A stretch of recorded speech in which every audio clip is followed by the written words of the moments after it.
Welcome to Norwich Pride. Welcome to the Harvey activist stage. Have we had a good morning? Have you seen the parade? Was anyone in the parade? Oh, amazing. So we actually have a choir almost ready to start. Who's here to sing with pride? Well, I'm going to be looking after you here all day. My name's Lucie, and I'm the host for this stage, so you will be getting bored of me. But I'm really excited to introduce our next act. Are they nearly ready? How are we doing? We're all here. Okay. Can we get a round of applause, please, for Sing with Pride? Let's keep it going. Thank you.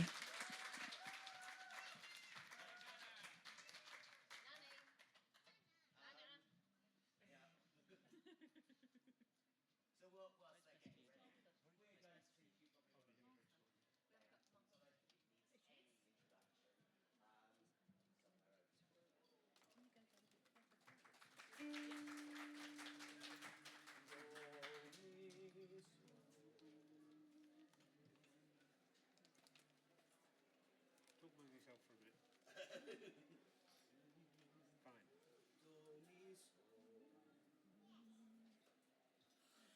Somewhere over the rainbow, way up high, there's a land that I heard of once in a lullaby. Somewhere over the rainbow, skies are blue, and the dreams that you dare to dream really do come true. Someday I'll wish upon a star and wake up where the clouds are far behind me, where troubles melt like lemon drops away above the chimney tops. That's where you'll find me, somewhere over the rainbow.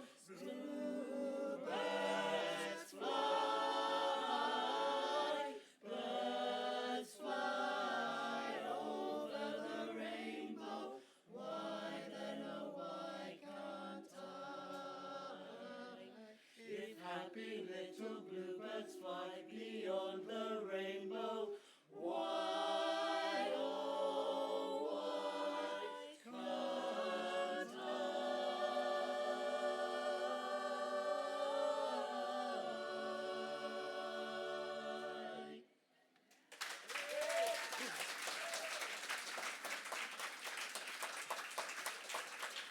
Thank you very much. Our second song, some of you may have heard us before, and if you have, you probably heard that we do things called Out 140s, which is where we ask people to tell their coming out story in 140 characters, and we then make them into songs. 2 years ago at Pride, somebody gave us an Out 140 about coming out to his family, and we've transferred that into a rather longer song now, and today is the world premiere of it. So you're privileged, and we're privileged to sing to you. Thank you.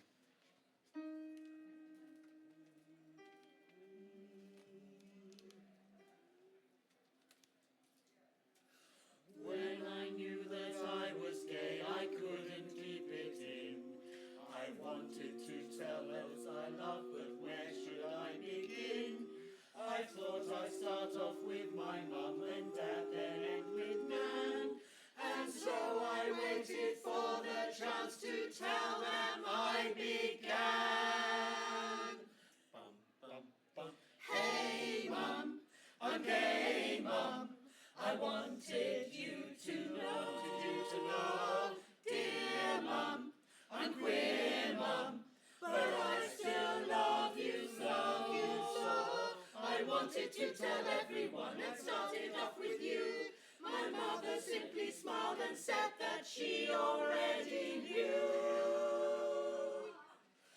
I was really disappointed that my mom took it that way. I thought I'd come out to my dad, I knew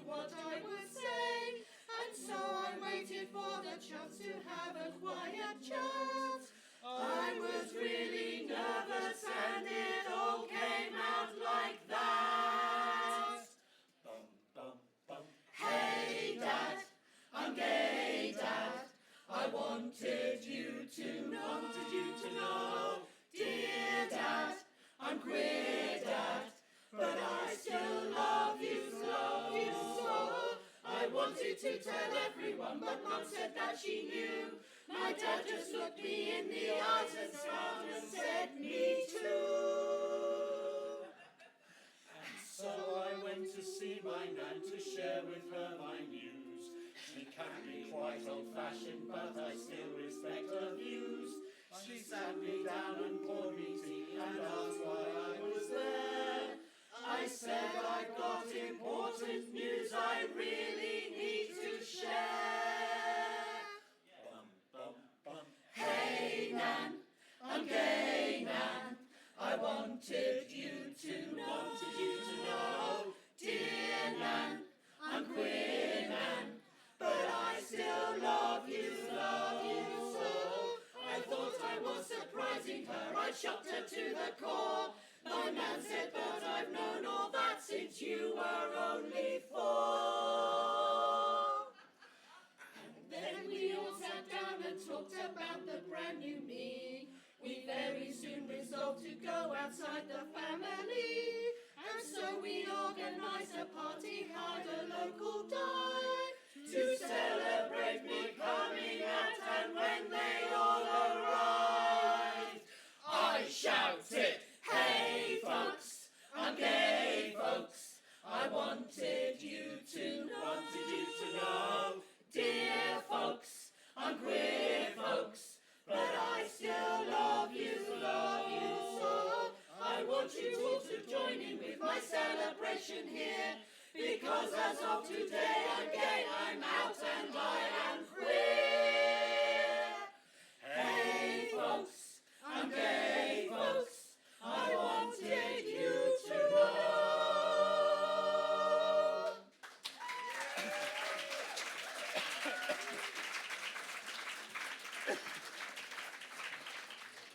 Thank you very much. So, you may know this next one, but I don't think you would have heard it sung like this. So, I'm not even going to tell you what it is. You can work it out during the song. But if you do, I suggest it's probably not one to sing along with.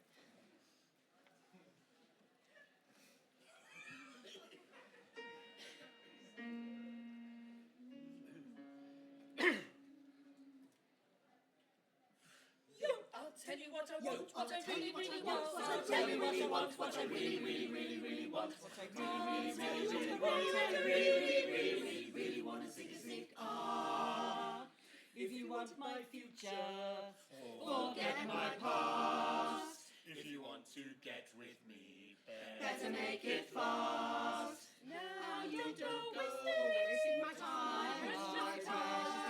Get your act together. We could be just fine. I'll tell you what I want, what I really, really want. I'll tell you what I want, what I really, really, really, really want. What I really, really want to sing. Ah, if you want to be my lover, you've got to get with my friends. Make it last forever. Friendship never ends. If you want to be my lover, you have got to give. Taking is too easy, but that's the way it is. oh, what do you think about that?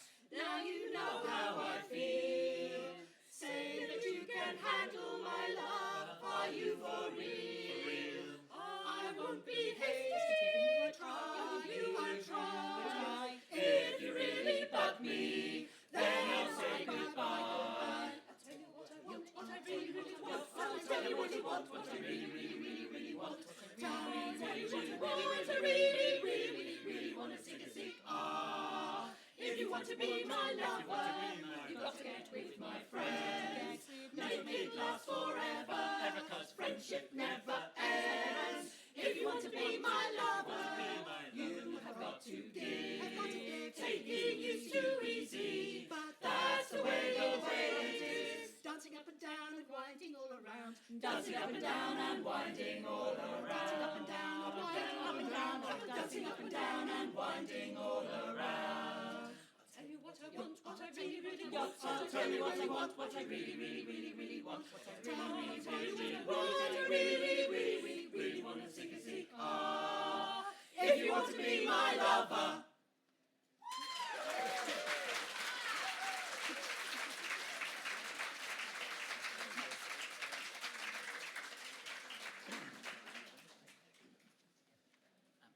This next song is it's a story about love. It came out in 1982 and it is by Yazoo. It's Only You.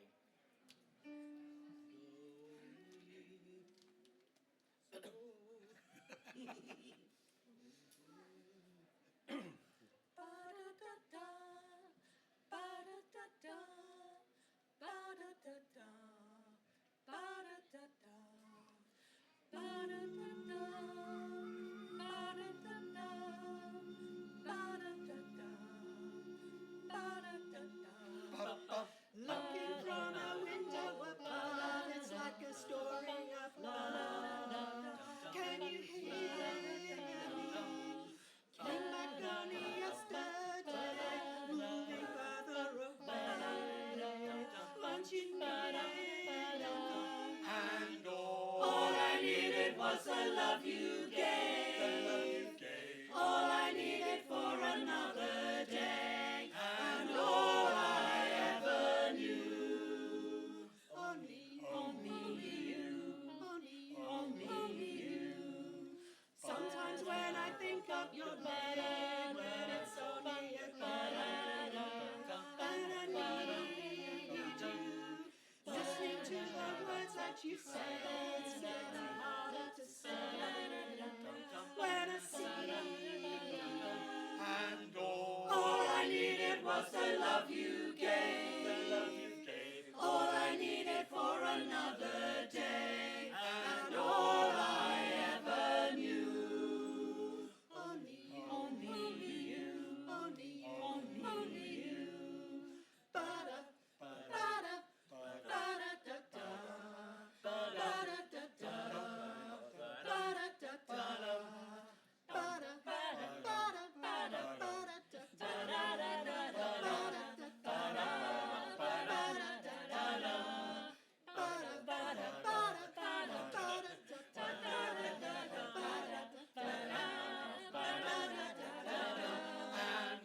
All I needed was the love you gave. All I needed for another day. And all I ever knew. Only you. This is gonna take a long time, and I wonder what's on it. Don't take long. Wonder if you'll understand. It's just a touch of your hand behind the closed door. And All I needed was the love you gave. All I needed for another day. And all I ever knew. Only you. Only you. And all I ever knew. Only you.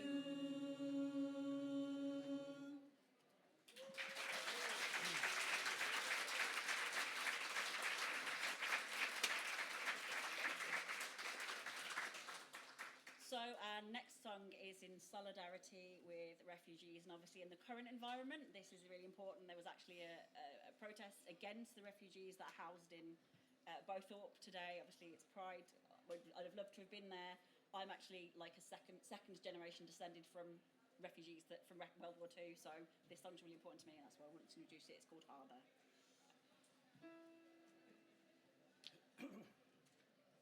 When you've crossed the stormy waters, come walk ashore. Bring your sons and bring your daughters. Wander no more, for our door is open.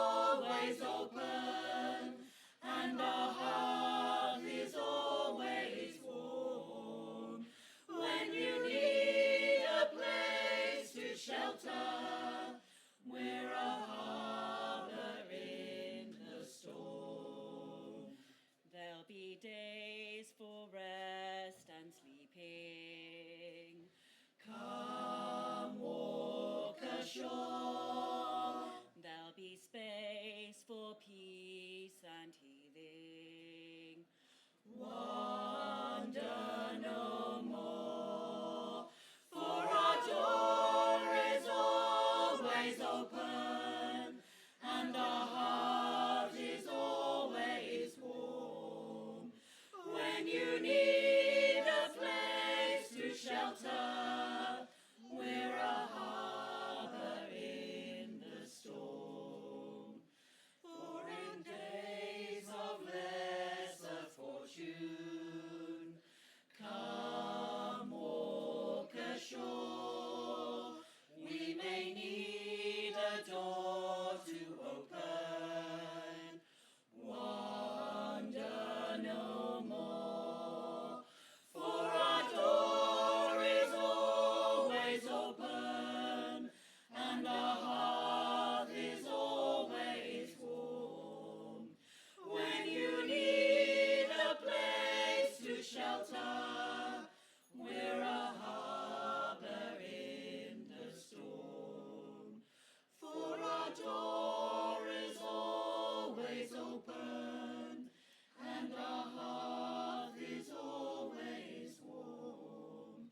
When you need a place to shelter, we're a harbour in the storm.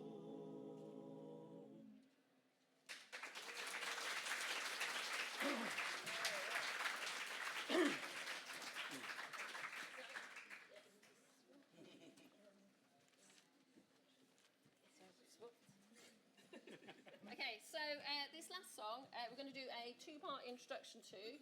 I'm going to do it first, and I'm going to tug your heartstrings, and then Charlie is going to continue, and he's going to galvanise you to action. Okay, so we're going to do a Grace Petrie song. It's see you, Luce, and it's called Black Tie. And those of you who know it, please do sing along. But you'll know that it's actually it's a postcard to her Year 11 self in her Year 11 hell. And as a school counsellor,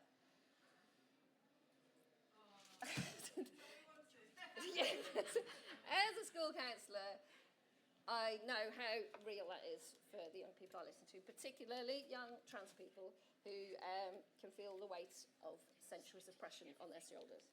So what we've done is we did a little postcard to our Year 11 self, which is on our stall out there, and we've invited people to tell us some of their stories. So I thought I'll just read you some of them out.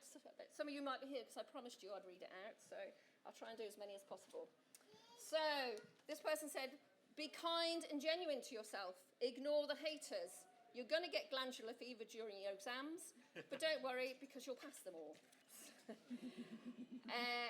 So you will have another gender and it will be okay. Be brave, strong, and be who you are.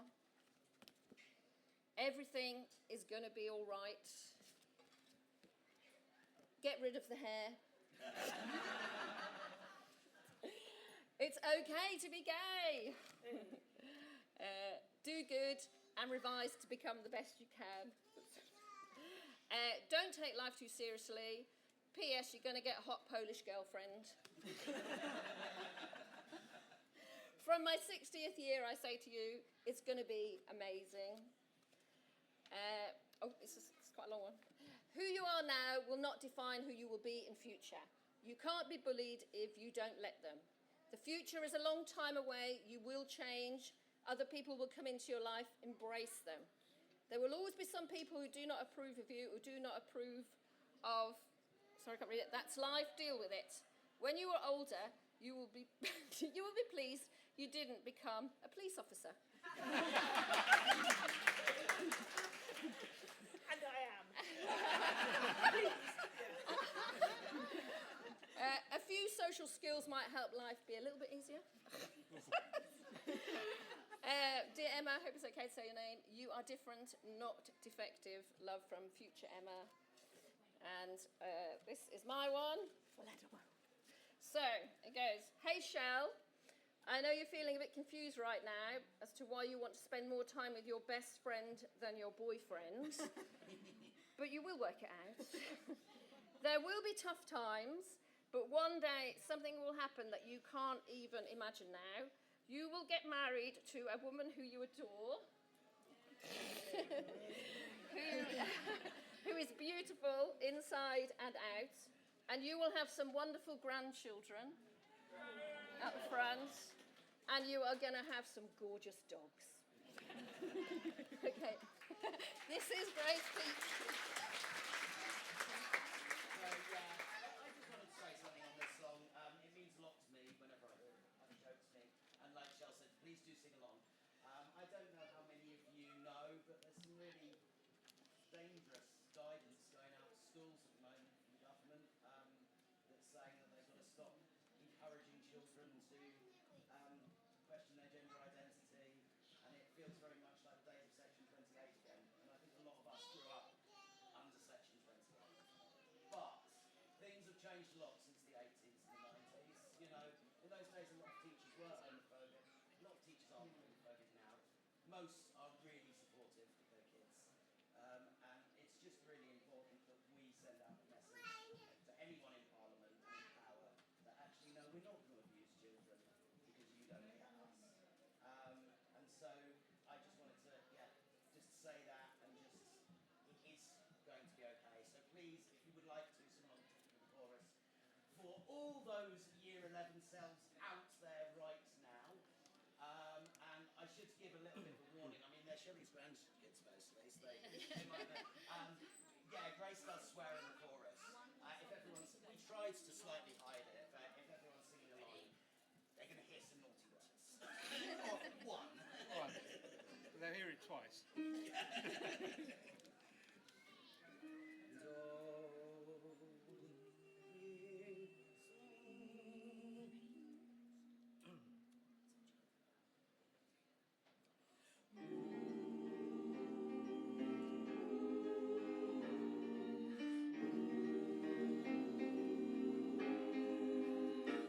Jungle out there in 2025. I didn't think we'd still be sorting babies into blue and pink. And all our progress, what it means. That the only girls clothes that work for me turn out to be boyfriend jeans. Well, that's fine. Well, that's fine. 'Cause I decline. A narrow set of rules that just don't work. 'Cause these red lines, well, they're not mine. And if you need me, you can find me ironing my shirt. 'Cause I'm in black tie tonight. Get a postcard to my Year 11 self in her Year 11 hell, saying everything's gonna be alright. No, you won't grow out of it.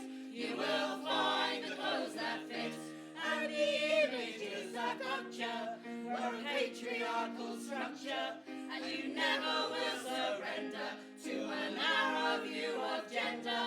And I swear there'll come a day when you won't worry what they say. On the labels on the doors, you will figure out what's yours.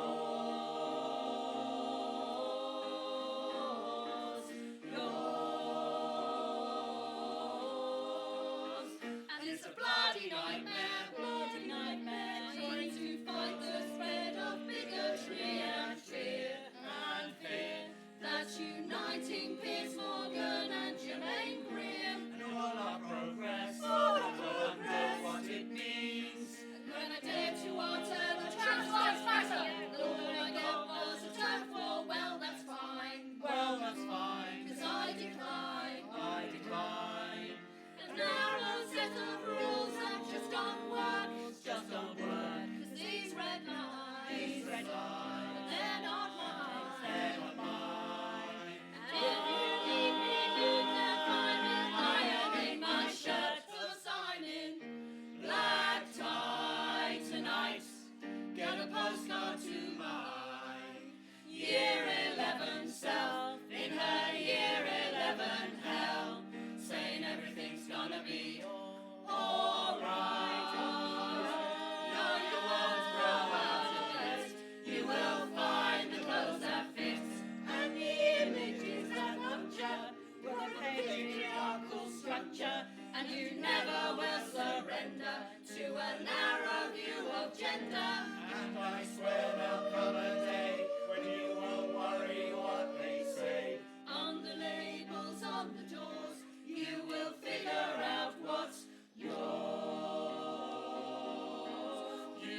figure out what's yours, and that is God. Nothing to do with fitting neatly in a box that was constructed to make it seem like people coming just to tease, and anything that's in between ain't good enough.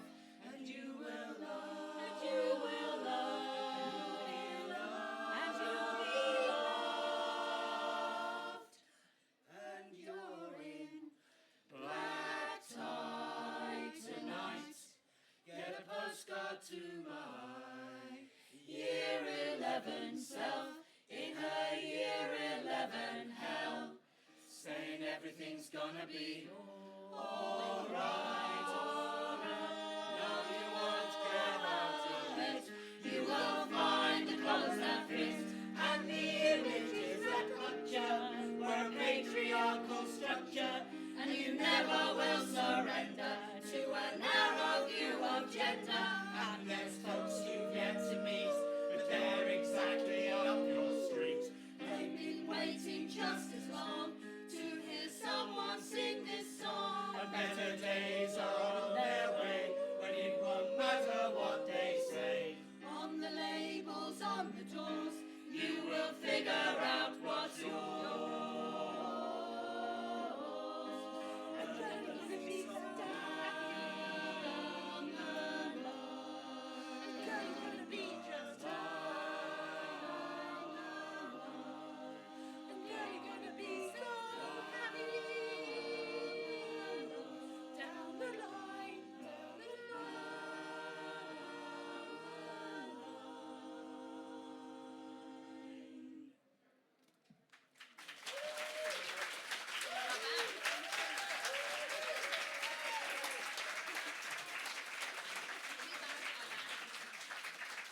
Thank you very much. We would really love to get some more members. It's a really fun group to sing in. We sing on Thursday evenings. We've got a stall out there. So if you come and see us, if you would be interested in joining, we can take your email address and get in touch with you when we're starting again for September. Thank you very much. We've been Sing with Pride.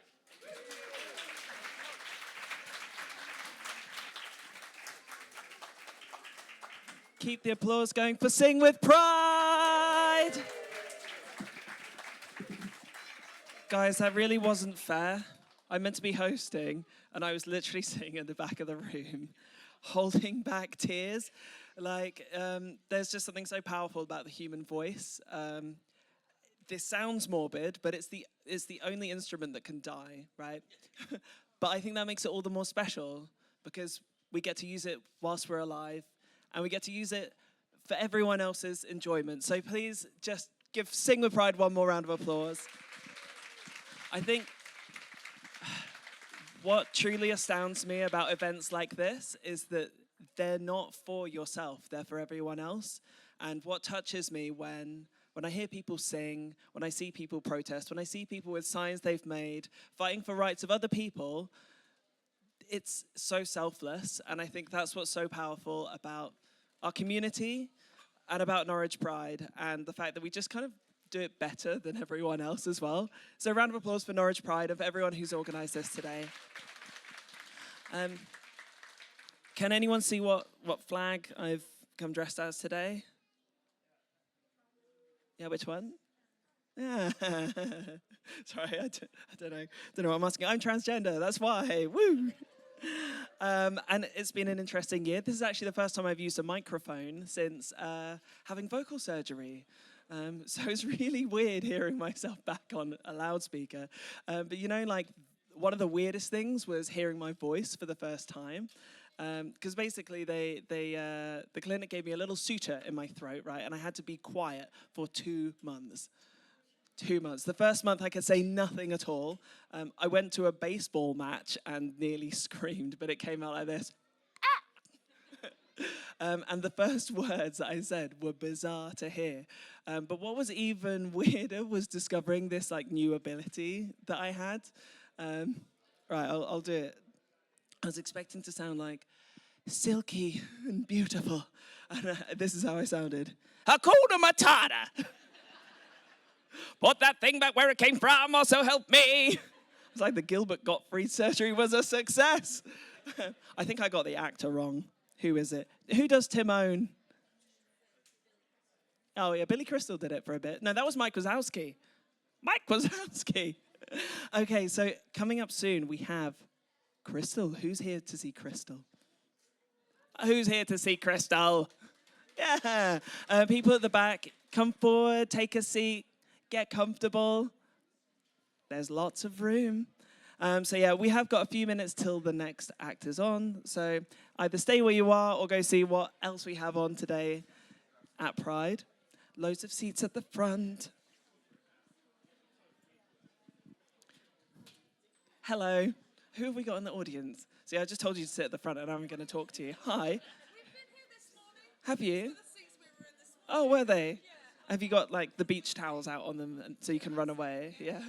Bring a beach towel to Norwich Pride. Yeah. Are you Norwich locals? We are. Are you? How many prides have you been to? 3 or 4 prides. Yeah. How are they? What are your pride highlights?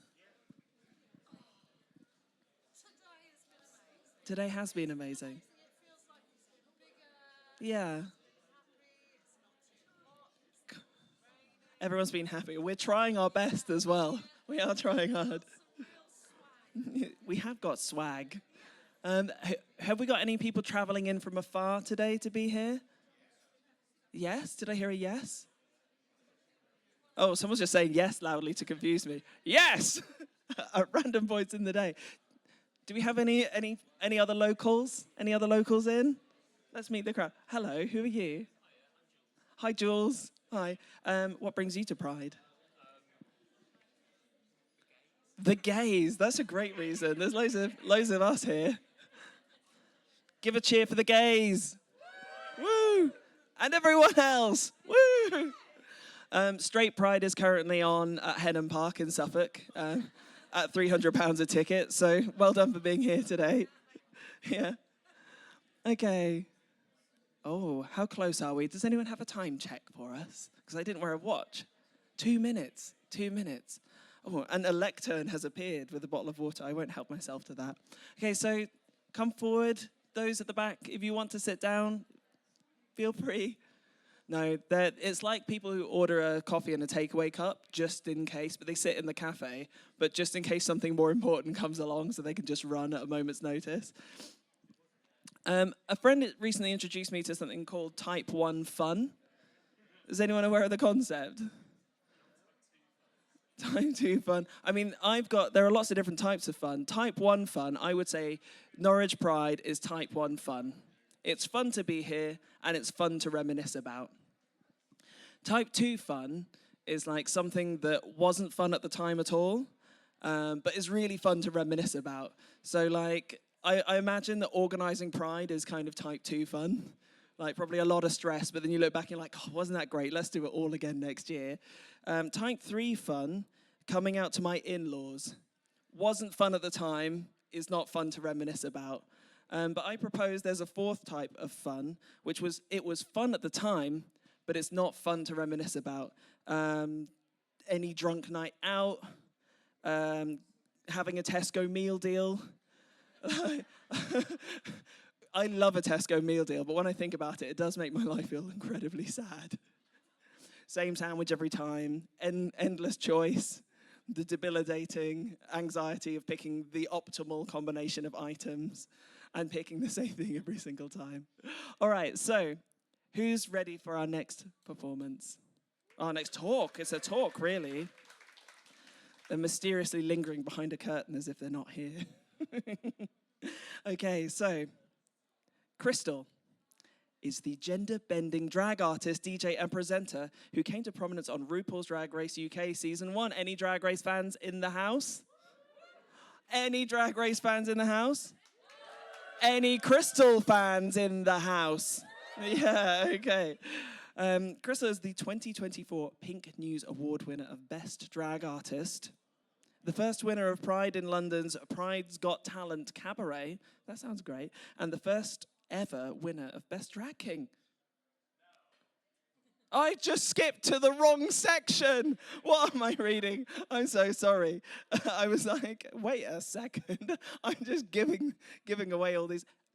A Canadian native, known more recently for winning in a high-profile court case against Laurence Fox. There we go. Join Crystal as she tells the story of her legal battle and talks about the new rise of queerphobia online, followed by a Q&A. That's what we have coming up very shortly. I'm so sorry to read out a different bio. I can blame my incoming ADHD diagnosis. Okay, can everyone put their hands together for the amazing Crystal?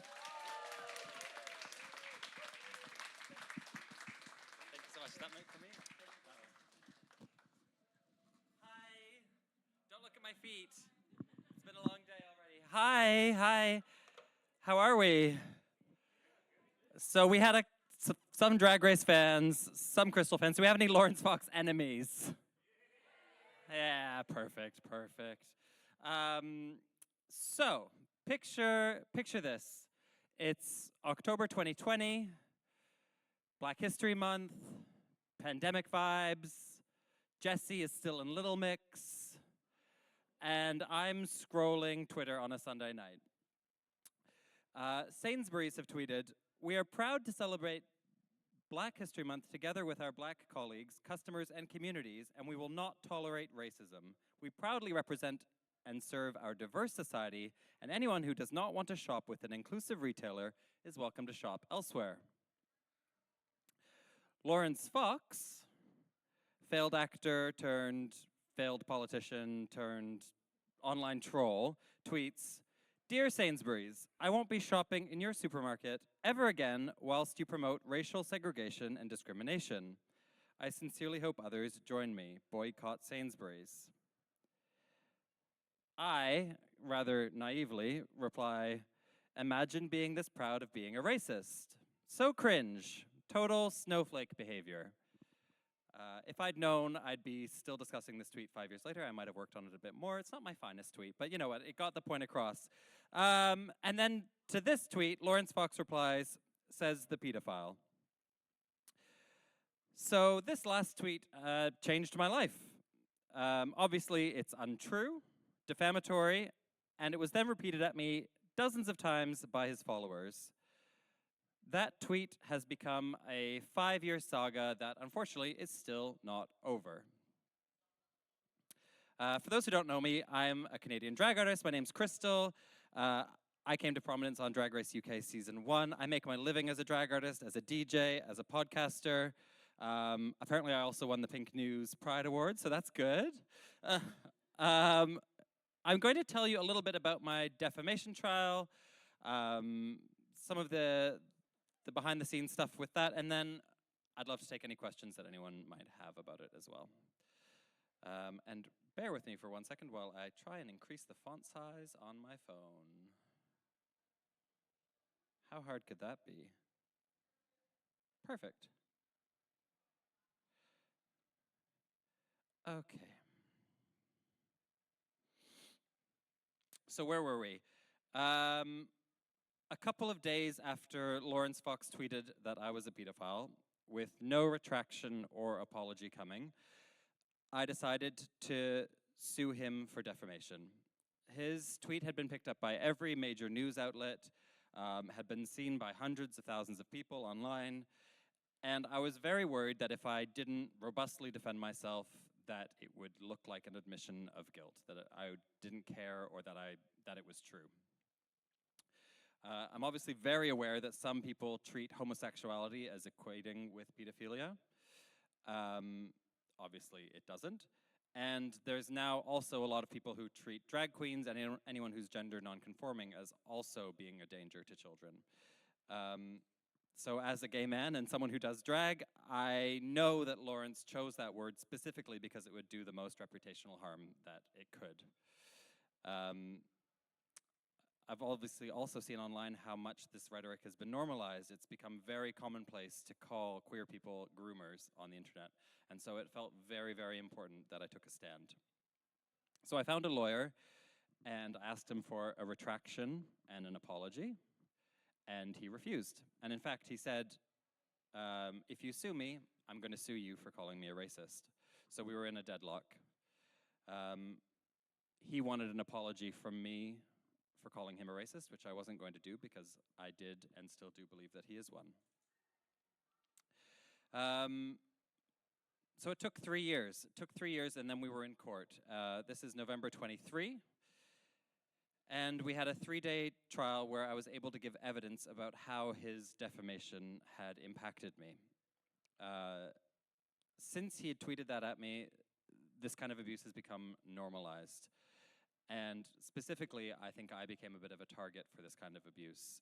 I experienced hit pieces by the Daily Mail, which, if that's ever happened to anyone here, I'm very sorry. It's not very fun.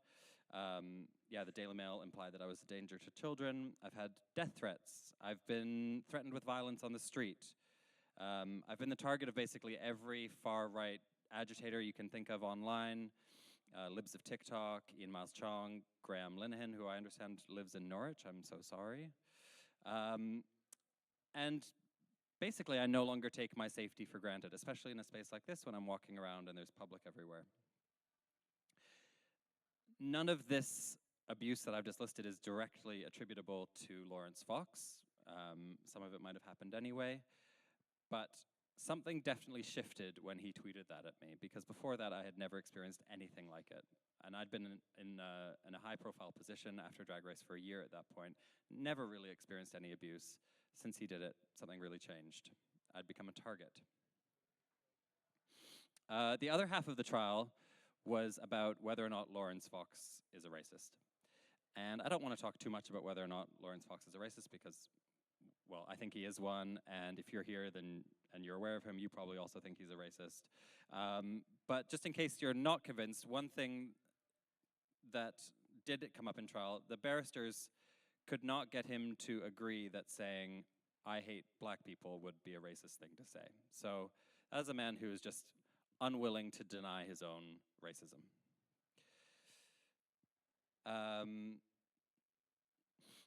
So then it's January 2024, and I'm recovering from a hip replacement. Yeah, don't do drag. Don't do drag. But the verdict came in, and the judge had found in our favor on all counts. She said that his tweets were seriously harmful, defamatory, and baseless. And regarding his counterclaim, she basically found that he had already damaged his reputation so much on his own by that point that nothing that we had done or said could possibly have damaged his reputation. Essentially, you cannot defame the defamed. She awarded us each £90,000 in damages, and I thought maybe that was the end of it. When the judgment was announced, it felt like a huge part of the UK was sighing a big sigh of relief. I didn't realize how many people had been holding their breath. I hadn't realized how many people were invested in this trial, and how much it mattered to them, how it touched on their own experiences of bullying, of discrimination, of harassment. It was clearly very cathartic to so many people to see someone held to account in a really public, high-profile way. So this one was clearly a lot bigger than me, which was really cool. But there have been some negatives as well. Justice in situations like this seems to only be available to those with high profiles or those with deep pockets. I was lucky enough to have the profile, not the pockets. And you know, the real winners in situations like this are always going to be the lawyers. He's on the hook for our legal costs, which are estimated to be over £2.5 million, which is crazy. I was lucky enough to be given a no-win, no-fee deal with my lawyer, so that meant I was never on the hook for any legal fees, and our case was basically strong enough that a lawyer was willing to take it on under the assumption that he would end up paying their fees.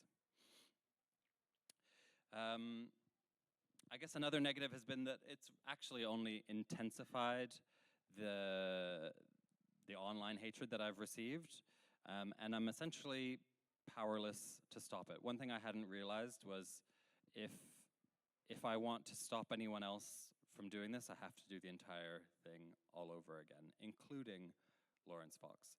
So he has, since our trial, tweeted that I'm a danger to children, and I can't do anything to stop him unless I want to go through another 5-year trial, which is crazy. And it's also crazy that he hasn't learned his lesson. And then, yeah, lastly, it's still not over.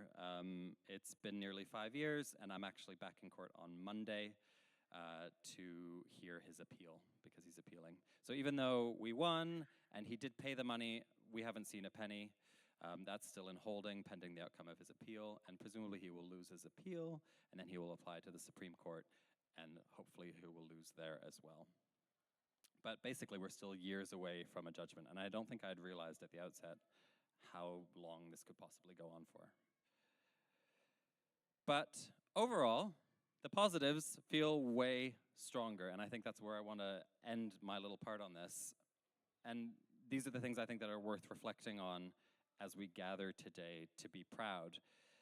One thing that I've learned is that my voice matters, that it's okay for me to take up space talking about things that are serious.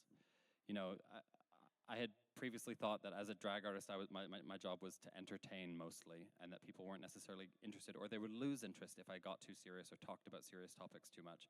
But this experience has taught me the exact opposite, that people are interested in what I have to say, and that actually my activism can be really powerful. So last year I organized a big drag campaign to get young people to vote in the general election. I helped organize with the BDS movement a boycott of Eurovision last year. I'm working with BDS this year to work on boycotts of KKR-owned festivals. So, and these are things that I actually feel like I couldn't have done before this case, and has given me the platform and the voice and the, I guess, credibility to take up space in those arenas. So it's really, I'm really appreciative to it for that. And lastly, I guess I would just say that I've learned that standing up for yourself is really, really powerful. If you take that risk, you'll find so much support. It becomes bigger than you. And once we get the final court victory, which I know we will, people will know that there are financially ruinous consequences for this kind of language. They should have already known, but sometimes you need to teach people another lesson. And I think that's going to be very powerful, especially in this online climate that we're living in at the moment. And I think, yeah, the last thing that I've learned is that we're really powerful together when we have pride in ourselves. Yeah, that's my little nutshell story. So I'd love to take any questions on it, if anyone is curious about anything in the nitty-gritty. Thank you.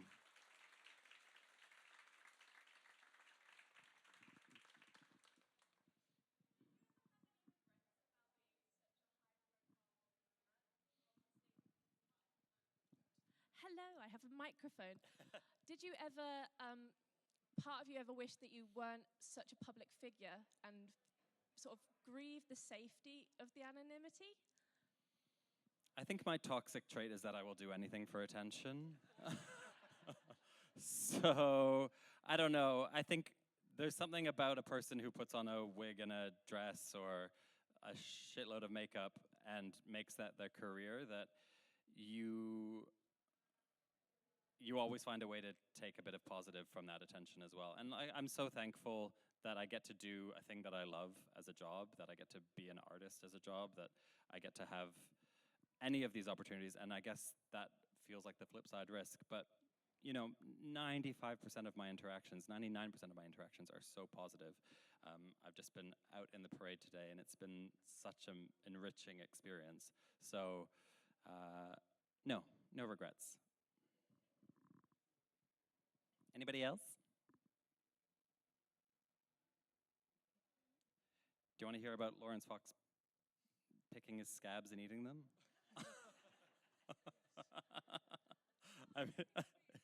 Yeah. God, this is where I get a new lawsuit for defamation. But my friend was sat behind him in court and did watch him pick something off of his head and eat it. So there you go. If you didn't already hate him, now you can. So you mentioned BDS. Yes. What's BDS, and what do you hope to do? Oh, thank you. Thank you so much for asking. So BDS is the boycott, divest, and sanction movement, which is seeking to delegitimize support of Israel. I got involved with them through the boycott of Eurovision last year, which happened over the Israeli participation in Israel, in Eurovision, which was seen as a double standard because Russia was kicked out of the contest when they invaded Ukraine, and Israel didn't face any similar sanctions. So it's basically a targeted campaign to affect change and deliver results for Palestinian people.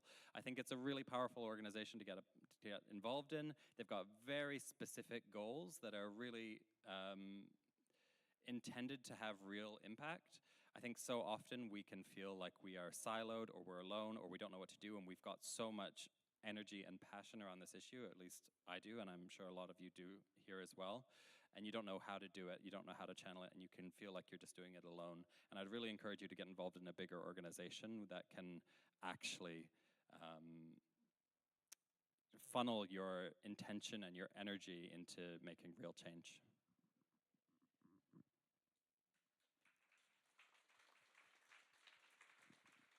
Good question, thank you.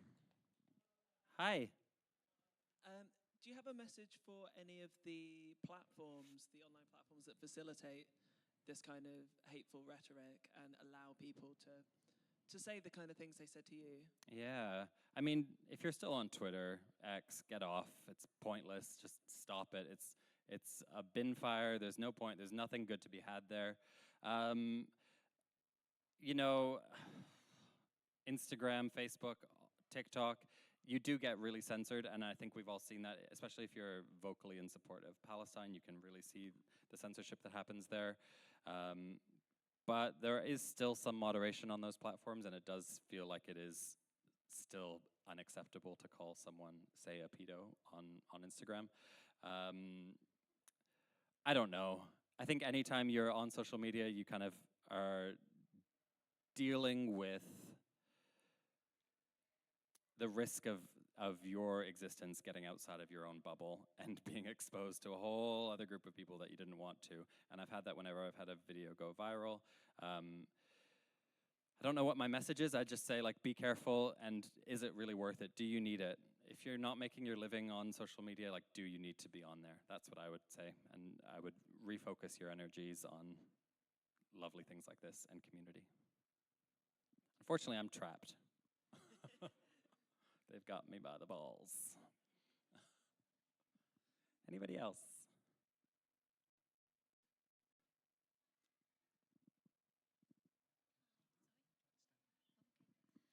Hi. Yeah, hi. Following on from that,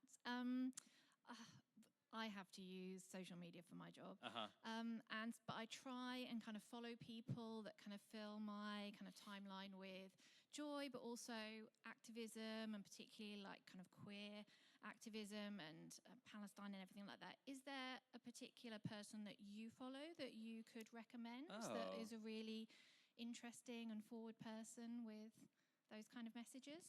Yeah, so many. I guess someone I really like is Rain Dove. I don't know if you know them. They're a queer model and activist, and they did a really cool thing at the beginning of the conflict with Israel and Palestine, and went to Palestine to kind of dismantle that talking point about being unsafe as a queer person in Palestine, and it was really cool. They've got great videos documenting their time there, and you know, showing the love and support that they received. I'd really recommend checking them out. They do really cool activations. They've got a broadcast channel so you can get involved. Yeah, really, really cool stuff. Rain Dove. Yeah. Any more?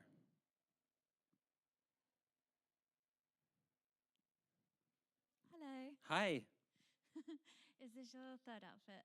This is my third outfit of the day. Thank you for noticing. Beautiful. I've already lost the shoes, though. I'm sorry. Fair We've enough. Abandoned the shoes. You're doing better than me. Yeah, in the same line of questioning about social media, are there any sort of authors or writers like to actually educate that you would? This is coming out really well. That you would recommend, you know, because getting away from those toxic online spaces. Yeah. Is there anyone that you've read, either fiction or non-fiction, that you would recommend? Two books spring to mind, which is Sean Fay, who's a trans author.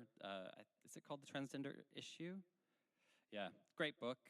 And then fiction-wise, and I'm not going to remember the name, their name, maybe I am. The book's called Detransition Baby, and it's maybe Tori Peters. Yeah, fantastic piece of fiction. So those are two books talking about trans issues that I'd really recommend.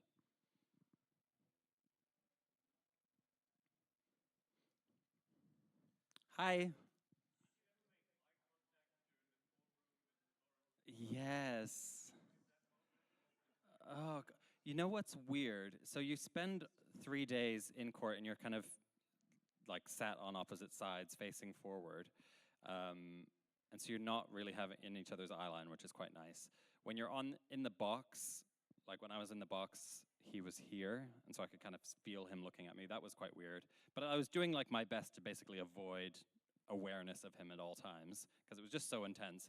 But then the toilets are just mixed, and so you go to have a pee in the break, and suddenly he's in there, and you're just having a whiz next to him at the urinal, and he holds the door for you. You're like, oh, what am I supposed to do with this? So you're like, thank you. And then you go back to studiously ignoring each other. It was so weird. It was honestly the most British thing that I think has ever happened. Like, we are in court trying to take each other's money. We hate each other with like a burning passion, but he did still hold the door for me. So we'll give him that. We'll give him that. Hi. Thank you for giving this talk. Sure. And also coming all this way for us. Thank you. Oh, I'm so happy to be here. I wanted to know how you managed to balance sort of looking after yourself with the activism work, especially like in the thick of it during the court case. How do you stay sane, really? To be honest, I always feel like I could be doing so much more, and I'm not as active online as I feel like I should be or could be. What I've learned over, I guess, the last year or so is to just speak when it feels like I can't not. And that's when I've got either something that I think I can add to the conversation that isn't being said already, or something's being missed, or I just feel so passionate about that topic that I just need to contribute.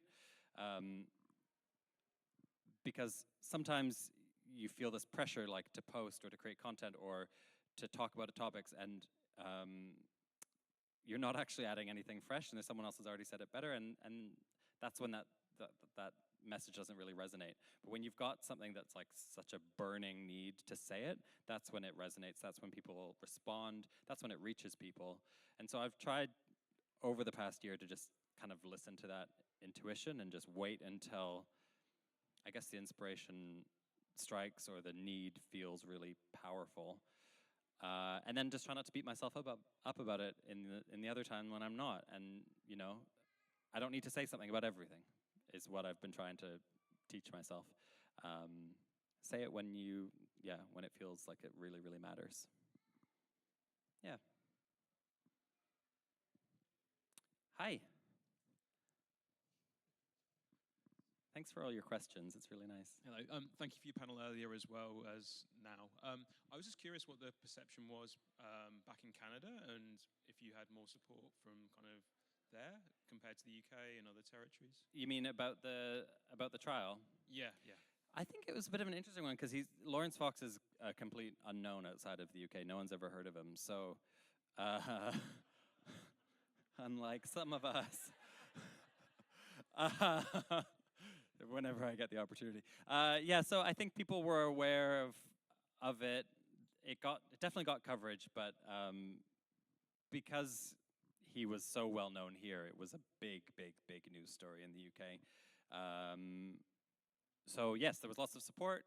And I know that there have been similar trials taking place in Canada, which I think have had similarly positive outcomes. So they're going through their own experience of this. Unfortunately, Canada's where Jordan Peterson comes from. So you've got they've got kind of their own fish to fry.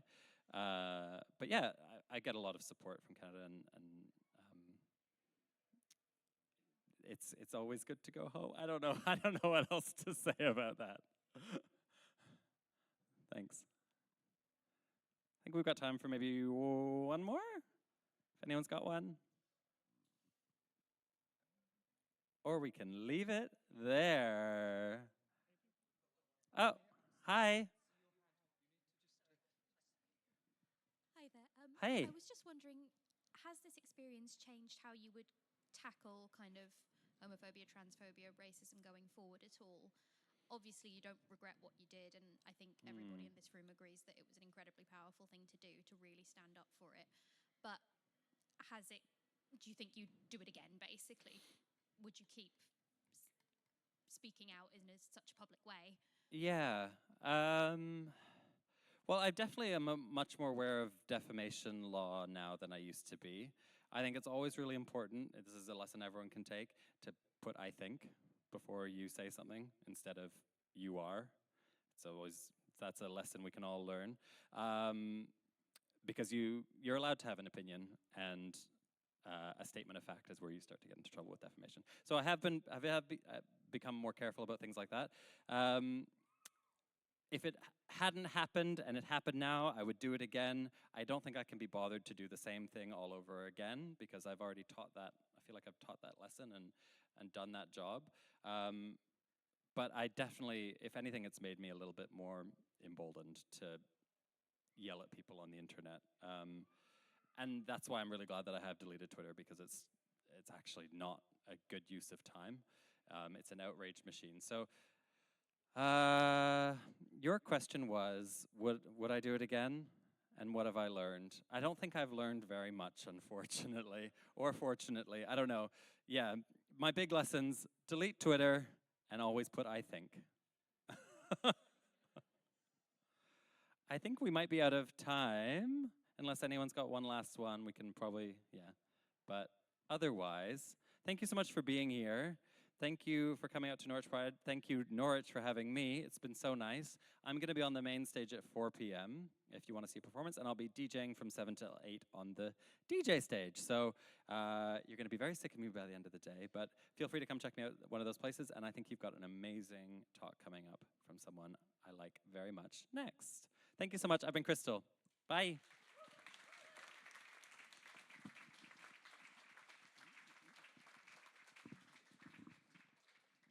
Big thank you to Crystal. Keep that applause going. Thank you. And I would also like to plug, I'll be DJing later at 6 o'clock, directly before Crystal. So let's hope I don't mess up and say the wrong thing before that one as well. Who's staying for our next talk?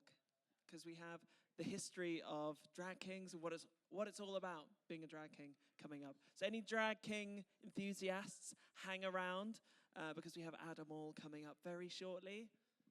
We have the meal deal fans staying put in the corner. I'm going to find out, what's your meal deal? Let's really get to know each other. Hi. Who have we got here? What are your names? My name's Roisin. Roisin and? I'm Ambrose. Ambrose. Hello, welcome. Okay, so which one of you are the meal deal fiends? Both. Okay. Describe your perfect meal deal for us. For the people still in the room who've hung around, to our audience of 3. Hello. We're just discussing our favorite meal deals over here. Okay, what is your meal deal of choice, you know? Cheese triple, a universe where I can drink Pepsi Max without the money going to Coca-Cola in Israel, and a packet from Cocktail Crisps. So a sort of like dupe Coca-Cola of some sort. Joker-Cola. Yeah, that's good. Okay, I was too busy thinking about that bit, so I missed your third item. What was the third item again? Prawn Cocktail Crisps. Prawn Cocktail Crisps. That's something I had to explain to my American partner. They're like, what are they, like shrimp crisps? Shrimp chips? That's a lovely meal deal. Cheese triple, prawn cocktail, and a non-genocidal cola drink. It's kind of weird, like, my first Pride was in 2012, and I never thought I'd be getting to the stage where I'd have to consider if my meal deal was genocidal, but that's the world we're living in at the moment. Yeah, I haven't.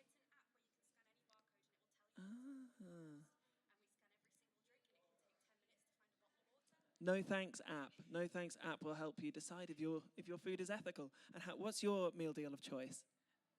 Cheese and tomato pasta pot, a smoothie, whichever one is not genocidal smoothie, and squash fruit. Yeah, and the Walker's paprika max crisps. We have different flavors here. Very complimentary. I once had a hyper-focus session where I designed a spreadsheet that would work out if your chocolate box of choice was compatible with your partner's. The theory being that the one you love the most should be the one that they hate the most. I never got that evening back. And I figured out that me and my partner are not that compatible in a chocolate box, sadly. Anyway, thank you for telling me all about your meal deals. That's an interesting audience interaction. Will it make it to my stand-up routines? I don't know. It was enlightening, though. We have some Icenies in. Hello, I saw you in the parade, and I tried waving, but I realized waving a small trans flag was not going to really catch your eye in the sea of flags, especially against the backdrop of the humongous trans flag you were all gesturing. Is there a word for what you were doing?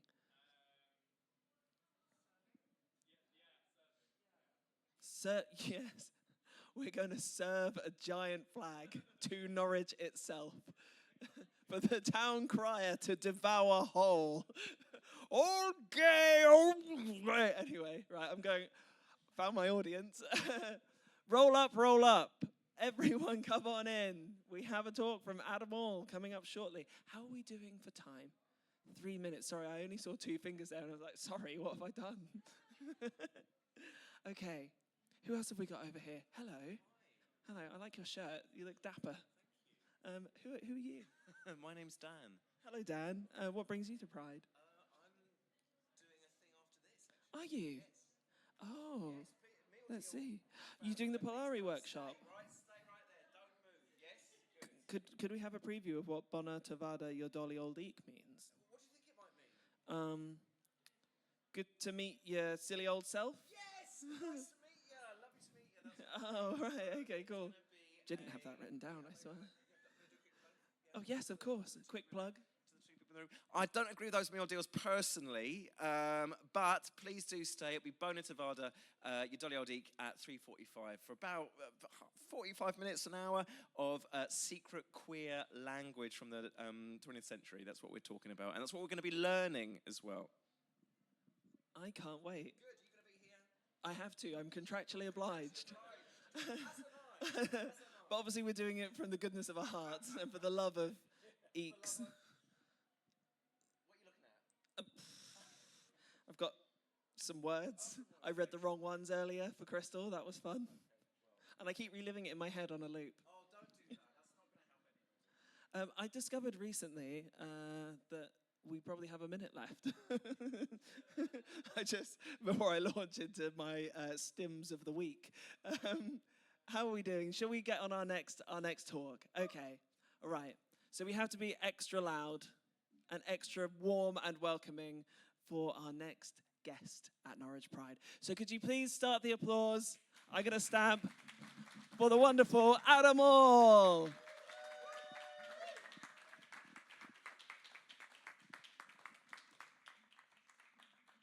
Only got little legs.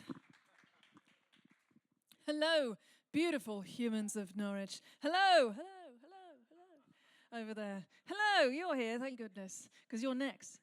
So that's good. My goodness, I have to do this. This is fun. This is lovely. This feels like karaoke on a Wednesday night. Yeah, we're going for it. Hello, beautiful humans. My name is Adam. Adam All. Exactly. Cheeky dapper chappy with a geek chic streak, cartoon-flavoured drag king with flair and great hair. Look at my hair. I'm giving you the light to look at my hair. Look at it. Thank you. Thank you. Appreciate. That is my hair. I do not wear wigs. I cannot afford wigs. I have to do it myself. I am here today to talk to you about that drag, particularly drag kings. We know drag kings, don't we, in Norwich? I've heard you've got a lot of drag kings here. Good, that's a relief. Anybody new to the concept?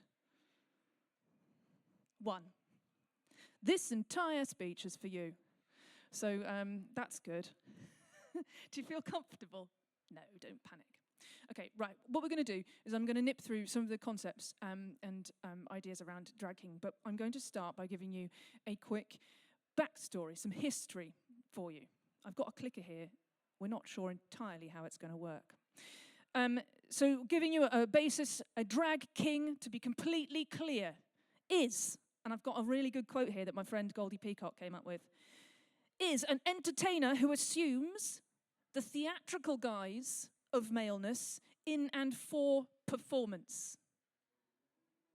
Right? I can do it again, because it's banging and it's right on the money. A drag king is an entertainer who assumes the theatrical guise of maleness in and for performance. Yes? Good. Right, so we're understanding that much so far. Great. Goldie Peacock came up with that. What a ledge. Many people, however, seem to believe that drag kings fell out of the sky about 5 years ago and we're just brand new. And we're just copying what those drag queens do and we just want to be on the telly because, you know, we've got nothing better to do with our lives but copy other people's silly ideas. That, unfortunately, is not at all remotely close to being the truth. At the very least, I've been doing it 16 years, so that's a little longer than 3, isn't it? There you go. The history of drag kings is extremely long and interesting, spanning thousands of years. We're going to go back to... We're going to go back to the mid-Tang dynasty. There's me. I'm going to skip that. We're going to go back to the mid-Tang dynasty, 7th century China, where we did have, in fact, male impersonators, many male impersonators. At this time, we had the female emperor Wu Zetian, who installed Buddhism in China, but also was very much into gender equality, had women were allowed to wear men's clothes for comfort, trousers and things, and they could also be warriors, which was very interesting and very new, and also were allowed to perform as men, even in the royal court, which I think is fascinating. So we do have already women performing as men, a fab people dressing as masculine figures and performing as far back as the 7th century. So screw you, RuPaul, we got here first. It goes on through the time. Male impersonators have been around doing all sorts of things for a very long time. Now, I'm going to give you some examples through the ages, but I need you to remember that whenever we have examples written in history, it's because they got big enough for someone to write it down, which doesn't mean that they're the only examples. It just means they're the only ones that people wrote down. And very likely there were many millions more underneath in the background that you didn't get written down. So we're just going to do some highlight moments. Through the 17th century, we have breeches roles. Breeches roles are they sit in a couple of genres. It's not just one genre. We do have the opera singers, where women were used as young men to perform as well. So we have a lot of women performing in male roles in those scenarios. But we also have things like pantomime and mummers plays and things across Europe where the community was used to create performance, and very often the lead characters were gender swapped. We still have a lot of pantomime dames happening, but we don't have so many that we should do principal boy roles. So a lot of the lead male characters were played by women, and that's extremely common. However, less and less common as time goes by. I wonder, patriarchy, I wonder why that was. Oh dear. And I would really like a role like that, because that's clearly my casting bracket. That would be fantastic. Thank you very much. My favourite era for the male impersonator, which is the precursor wording we used before drag king, by the way. We'll get to that in a second. My favourite era has to be the Victorian era, or more appropriately, we're going to go sort of 19th, 20th century, from about 1850-ish through to about 1930-ish was the big boom for male impersonators. Now, some of us heard of one or two, but there were so many. There were so many, and many of them were the highest earning performers in the world at the time. Some of them are names that we'll remember we'll see some of those in a minute, and some of them you won't know so well. These are really interesting characters. Annie Hindle actually married 3 times, once to a man and twice to women, which I thought was interesting. Managed to get away with it by just telling them they were a bloke. No one checked. Great. It's better now, isn't it? Hetty King actually had a career that spanned 70 years, which is, I know, right? We can only dream. These beautiful, beautiful entertainers. We also have Ella Shields. Ella Shields makes me laugh a great deal. I'll tell you why in a minute. Vesta Tilley might be the one you've heard of. We heard of Vesta Tilley? Thank you. Your vocalizations are really helping me keep on track. Vesta Tilley is probably the most well-known. I have my theories as to why, but generally speaking, Vesta Tilley was the big iconic name that people kind of go, oh yes, that's exactly, I know what you mean by a masher, I know what you mean by a male impersonator, you're talking about Vesta Tilley. Most people think that's the only one. Oh, how unique, Vesta Tilley did that, yeah. No, Ella Shields actually took the piss out of Vesta Tilley, which I thought was really funny, did their own performance. It was a direct piss take of one of Vesta's songs. Yay, nice one, Ella. Probably my favourite, Gladys Bentley, over in the US, over in New York, was a really big and very famous performance artist over there, very much an out lesbian as well when performing. And that's the 1920s. Go on, Gladys. Turned up to a bar in 1920 and just sat down at the piano and dressed as a bloke and just played. And actually had drag queens as backing dancers, which I'm like... and that's how it should be. But their story is really sad as well, because later on, when the laws began to change, they made them stricter about what people could and couldn't wear. Gladys was put under a lot of pressure to say that she wasn't a lesbian, and that she had been healed, and that she was better now and not wear men's clothes, and her career ended really rather abruptly and quite frighteningly. And in the end, she went a completely different route, became a preacher, or was about to, and just before she was ordained, she died very suddenly of an illness, which was really terrible. So her life took a really strange and terrible turn. But she still stands in our memory as one of our greatest kings, upon the shoulders of which we all stand. So she's an absolute ledge. Now, some of you are thinking, oh, a lot of this is very much sort of Western-based. We did this bit in China, and then the rest of it's all Western. And that must be what's happening in the world. No. Drag kings are literally everywhere. Now, we will be popping back to some of the connections there in a second. I want to get to what happened after the law changed. So around 1935, it was very much connected to demonizing queer people, just in general. But it was about clothing and what you could and what you couldn't wear. You couldn't wear more than 3 items of clothing that were deemed to belong to the person of the opposite sex, to what they assumed you were. So if you were caught in public as a dude wearing a skirt, you could be in trouble. And that made it quite a big problem for male impersonators and also female impersonators. But that doesn't mean it stopped. We went underground. A lot of things got hidden. There was a queer scene. There were places we could go to. There were sort of speakeasy type options. Therefore, we know that male impersonators and female impersonators continued on. Male impersonators kept their lofty positions in theatres. Male impersonators, not so much, stuck in a pub somewhere, being cute. It took a long time. And the next big name that we actually have is 1969. We don't really hear anything about male impersonators until 1969 and the Stonewall riots. My goodness me. This legend, Stormé de Lavery. Have you heard of Stormé? Yes. Stormé is allegedly supposed to have thrown the first punch at the Stonewall riots. Stormé was a male impersonator who lived and worked around Soho in New York, and was also known for protecting people when they're walking home from clubs, because the police are really quite nasty at the time. And she was a hardcore bouncer who would walk around beating people up when they got in the wrong place. She was arrested on the night of the Stonewall riots by a very handsy police officer that she spun around and punched in the face and said, "Isn't anyone going to do anything?" And that's when the brick was thrown. So I'm just sneaking that one in there. We were also there, just saying.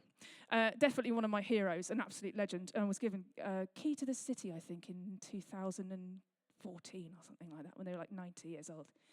I can't remember the exact date. I'll have to look it up. Absolutely fantastic human being. As I was saying, drag kings are here to stay. We're not going anywhere. The term drag king is about 50 years old. We started using it in journals around sort of late 70s-ish. They were using it in academic writing around then. And it's a term that we've sort of allowed to echo some of the drag queen stuff. And many people say, of course, you should be able to compare the two. But I think the way I'd like to put it is that you have drag queens speaking one language and you have drag kings speaking another. But they're both languages, but one of them's Latin-based and one of them's Arabic-based. And they just don't, it's not really comparable in the same context. We're coming from a different place. So modern drag kings, here are some of the modern drag kings that you might recognize. And if you've been watching King of Drag, has been watching King of Drag? One person.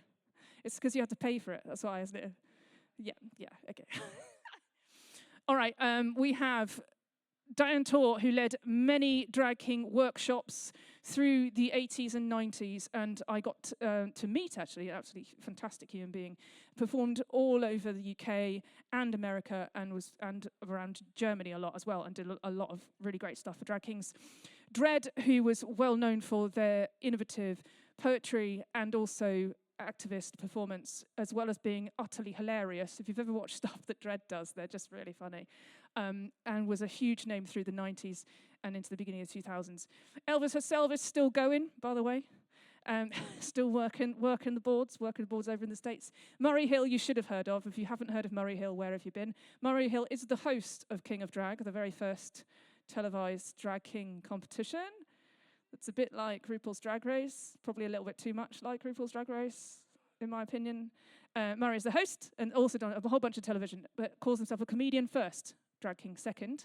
I think that's fair enough. And Moby Dick here has been going for a billion years, and right the way through lockdown, did a whole load of videos connecting drag kings who've been performing for more than 25 years, another US-based king.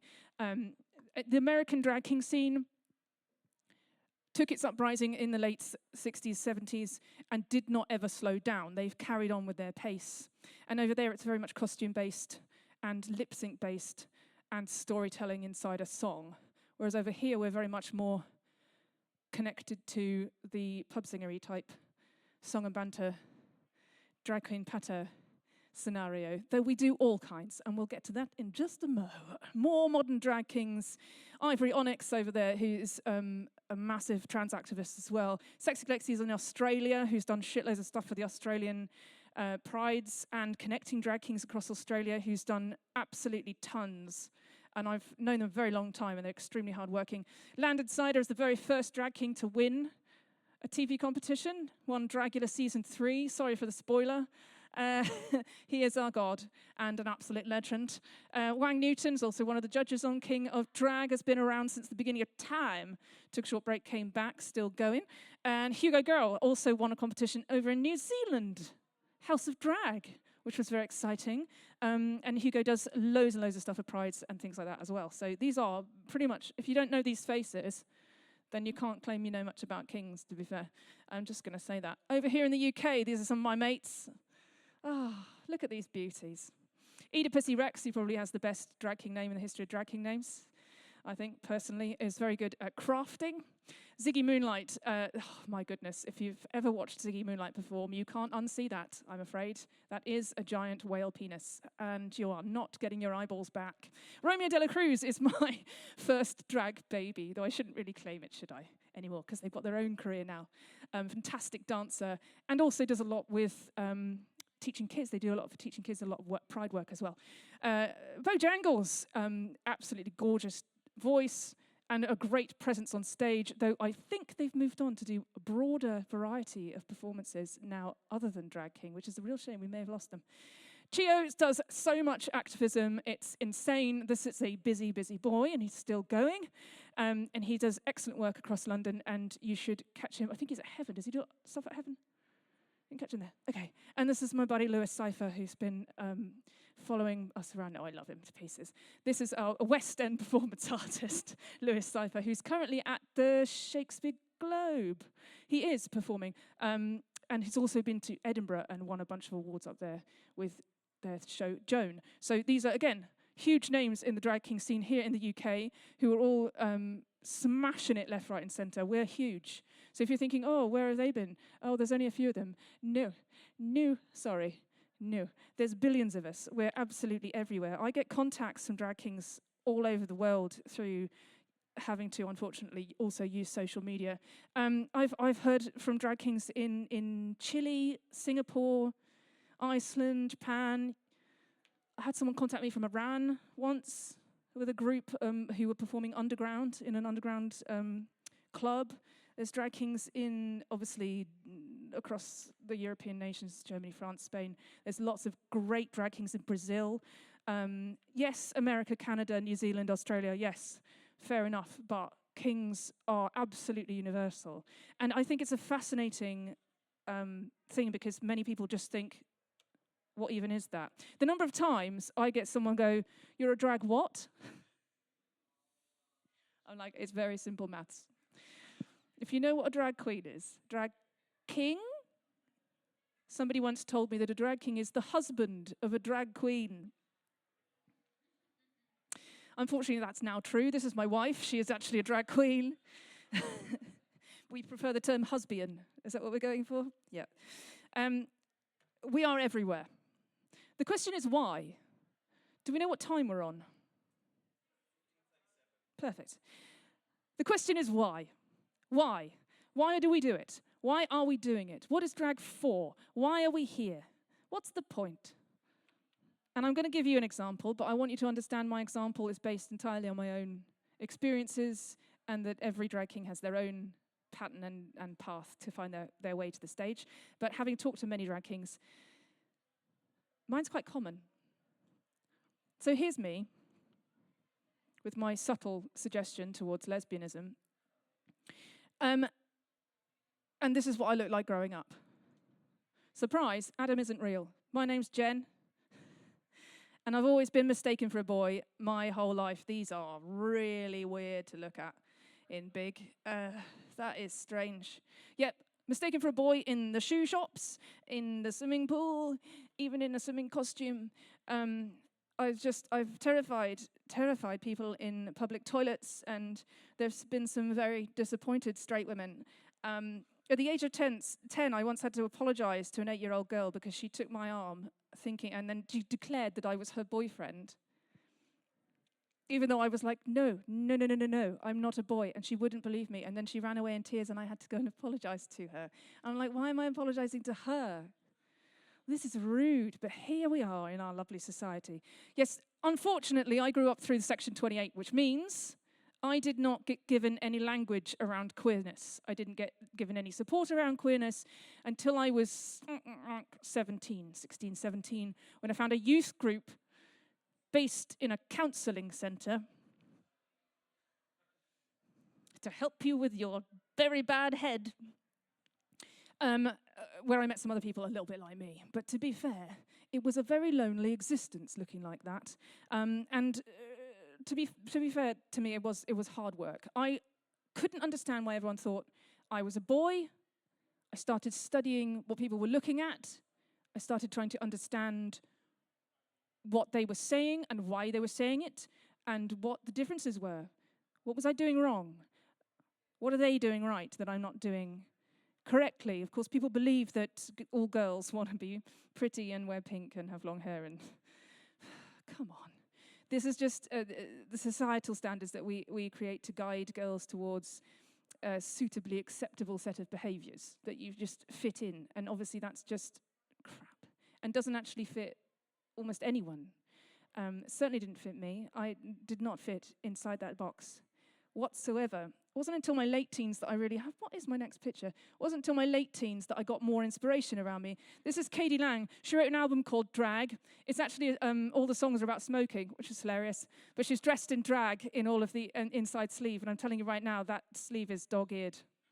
That is a dog-eared sleeve. Oh my goodness. And that's probably where I learned my style. This is my icon. I love her to pieces. And this program here, has anyone seen Tipping the Velvet or read the book? Yes, this came out in 2000 and was shown on the BBC. My goodness, a 3-parter, and it was a TV adaptation of the book Tipping the Velvet by Sarah Waters, which talked about Victorian-era drag kings as part of the story. And I saw it, and I went, that's it, that's what I want to be. How the hell am I going to do that? Having never met one before. So that was fun. I had to think about how I was going to incorporate this kind of thing into my life. In the end, creating a character that I could step into made it easier for me to accept parts of myself, but more importantly, I never got misgendered in drag. That was nice. A leaf, a breath of fresh air. I could be myself. And not only be myself, but talk about the things that people were seeing in me that they were maybe misreading as male or reading as male. It meant that I could explore this concept of maleness that I'd seen around me and learn what they were hiding and what was real and what kind of masculinity fitted into my being and how that pieced into the world as a huge jigsaw puzzle that came together. And it became so fascinating to me, I ended up doing it for a job. I never thought that would be me. I used to work at building sites. Can you imagine? No, that's not the one. Drag kings kind of, and I've experienced this for a while, when we're performing masculinity, we are performing a part of something that we've either seen or something that we are. We're taking a part of ourselves and going, ha ha, yes, I know, I look like a dude, lol, how do you like them apples? That's basically where we're going with it. But there are lots of different ways you can perform drag. There are so many different forms of drag, from lip syncing and singing to dancing and magic and fire eating and acrobatics and burlesque and you name it. It's cabaret. We do it all. What's this? But drag kings, I'm going to let you read it, but I'm going to read it out to you and say, well, drag kings, many of them do not perform toxic masculinity. It's the one thing we don't do. We'll do a parody of it. We'll do satire. We'll go that way. But there are very, very few, if not none, drag kings who will purposefully create a toxic masculine character, because we have learned that toxicity in masculinity is completely non-essential. Thank you. I'm hoping that you've got the theme of my costume. I've come dressed as nutritious masculinity today. 3 of your 5 a day. I'm going to read this out because this is a fantastic quote. A drag king demonstrates through their own masculinity and through the theatricalization of masculinity that there are no essential links between misogyny and masculinity. Rather, masculinity seems bound to misogyny structurally in the context of patriarchy and male privilege. The rewards of misogyny are few and far between, and so they're very likely to perform their masculinity without misogyny. And we do. We perform masculinity as a beautiful spectrum of maleness. We don't worry about whether or not it's entirely what you would say is masculine. We say it's entirely what we would say is this character who happens to be a dude. Which I think is open and fair to be interpreted however you choose. However, it's definitely not toxic masculine. I think many people also believe that drag kings are going to be man-hating diesel dykes that are just going to stand up there and bash men forever and ever. No, we like men. That's why we dress as them. That would be very silly. All we're doing is doing the manliness that we see, that we like. Here we are, doing manliness. People have told me I'm in the wrong toilet for so many years. Why can't I just have the last laugh? Come on. You can't tell me I can't be on the stage because I don't look like a girl, and then tell me I can't be on stage because I look like a dude. Make up your mind. So I've been chugging along, doing drag kinging, trying to get people to listen, because I think it's really important that we talk about masculinity, particularly right now, particularly toxic masculinity right now. I feel like we are in a place where people are ready to listen. And I genuinely believe that drag kings have the answer. I think that, there we are, there's me, little old me, still dressing in drag, right from a very young age. I believe that we can use the drag king platform to free masculinity and show the carrot rather than the stick. Talk about happy, positive, warm, loving, nurturing masculinity, the kind of masculinity that makes you feel good inside and feel like part of a community, and not using masculinity to dominate and control. It took me a long time to get where I am today. For the first 5 years, I could get almost no gigs because no one knew what a drag king was. That was hilarious. I've now been doing it for 16 years. It's my full-time job. I travel all over the place. I was just in Boston the other weekend, which was really fun, with a bunch of other kings. And I am with my wife here today, that I also perform with, Miss Apple Derriers. We together launched a night called Boy Box, which is an all-drag king show. We've been running for 11 years this year, actually, which we have some pictures about. That's Boy Box's 10th birthday. And yes, that is Landon Cider. We did book Landon Cider. That was absolutely fantastic. No one knew we had him. He was a surprise. But I want to end by saying that if you still can't understand what drag kings are or why we do it, then, that's fine. Maybe I've babbled. But what is drag in the end if it's not to deconstruct, discuss, reclaim, and express society's concepts of gender norms, stereotypes, inequalities, with passion and with humour to help not just ourselves, but anyone for whom one size does not fit. Thank you very much. That's the end of that. I overran, sorry. Give it up for Adam All. Thank you so much. And can I just say you look fantastic, and the quiff on your hair is amazing. So, we ready for our next talk? Yeah? Yeah? Who's here for some Polari? Woo! Well, it's about time, so I will not hold up the day any longer. I would like to just say, Bona Tavara Yodoli Olik. Did that sound all right? Yeah, thank you. And I'll hand you over to the wonderful Dan. Woo, thank you. Round of applause for Dan.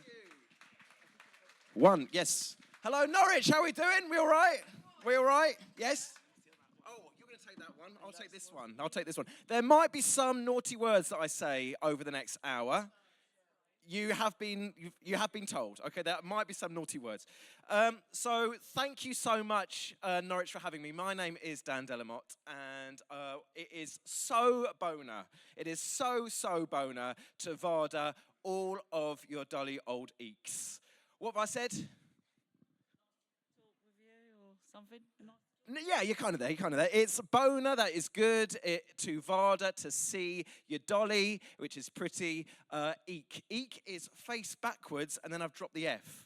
Right, it's starting to get complicated here. And so what this workshop is all about today is the secret language of Polari. Can I get an ooh? Ooh. Can I get an E? I'd like an E, yeah. Anyway, so has anyone heard of Polari? Excellent. What do you know about Polari? I probably know a boring amount. I know that it's a secret language that was used probably in sort of 30s, 40s, 50s. I know it was popularised by Round the Horn, that it's got its roots in Romany and Italian. No, sorry. Yeah, all right. Oh, blimey. Yes, you're sorry, I only stopped you because I want to say all that. Do you know what I mean? I'm being paid to say all that. But you're absolutely right in everything that you've just said. So Polari comes from the Italian word parlare, which means to speak. And Polari is this secret patchwork language, right? It is a mixture of, just as you've said, European Latin languages, so lots of Italian, French, Yiddish, Cockney rhyming slang, back slang, acronyms, sort of sailor language, criminal underclass language. You mix it all together and you've got this language called Polari. And Polari is like a superpower, right? Spoken by predominantly queer men, but LGBTQ plus people as well, which allows you to hide in plain sight. It's not like a foreign language because other people might know what you're talking about on the bus or on a park bench or whatever. This is a language which only your community understand. And so the benefits of speaking Polari means that you're not going to get beaten up. You're not going to get arrested. You're going to just be able to, maybe pull or just have a nice little natter or whatever it is and just get away with it. And it's pretty amazing. Now, Polari was predominantly spoken, as you said, in the middle of the 20th century in cities such as London, but also Liverpool, Glasgow, Southampton, Portsmouth. What have these cities got in common? Eh? Yeah, they're all port cities, right? So sailor language is seeping into it as well. And what's quite fun about Polari is, well, I'll get to that point in a minute, actually. Before that point about what's fun about Polari, there are still lots of Polari words in contemporary British English, and people have got no idea that they're speaking this secret queer dialect, okay? So words I'm thinking of include zhuzh. People know the word zhuzh? To zhuzh up your hair, to zhuzh up your room, that kind of thing. Can anyone spell for me the word zhuzh? Can anyone guess? There's no prizes, unfortunately, but can anyone guess the spelling of the word zhuzh?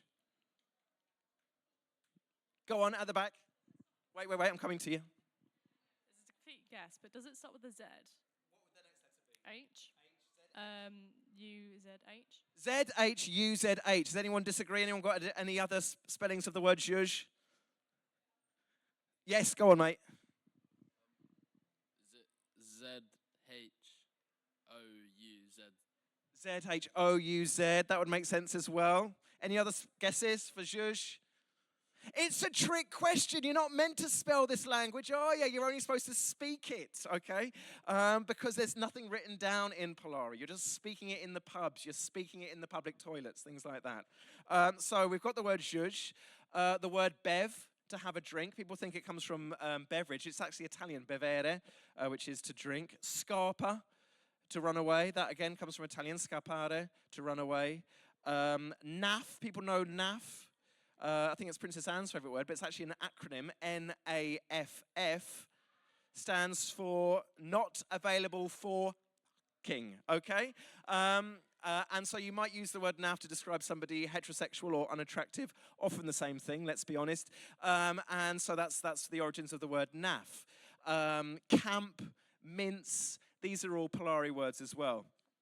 My favourite examples, I don't know if you've got them in Norwich, but where I live in London, there's a chain of fried chicken shops called Chicken Cottage.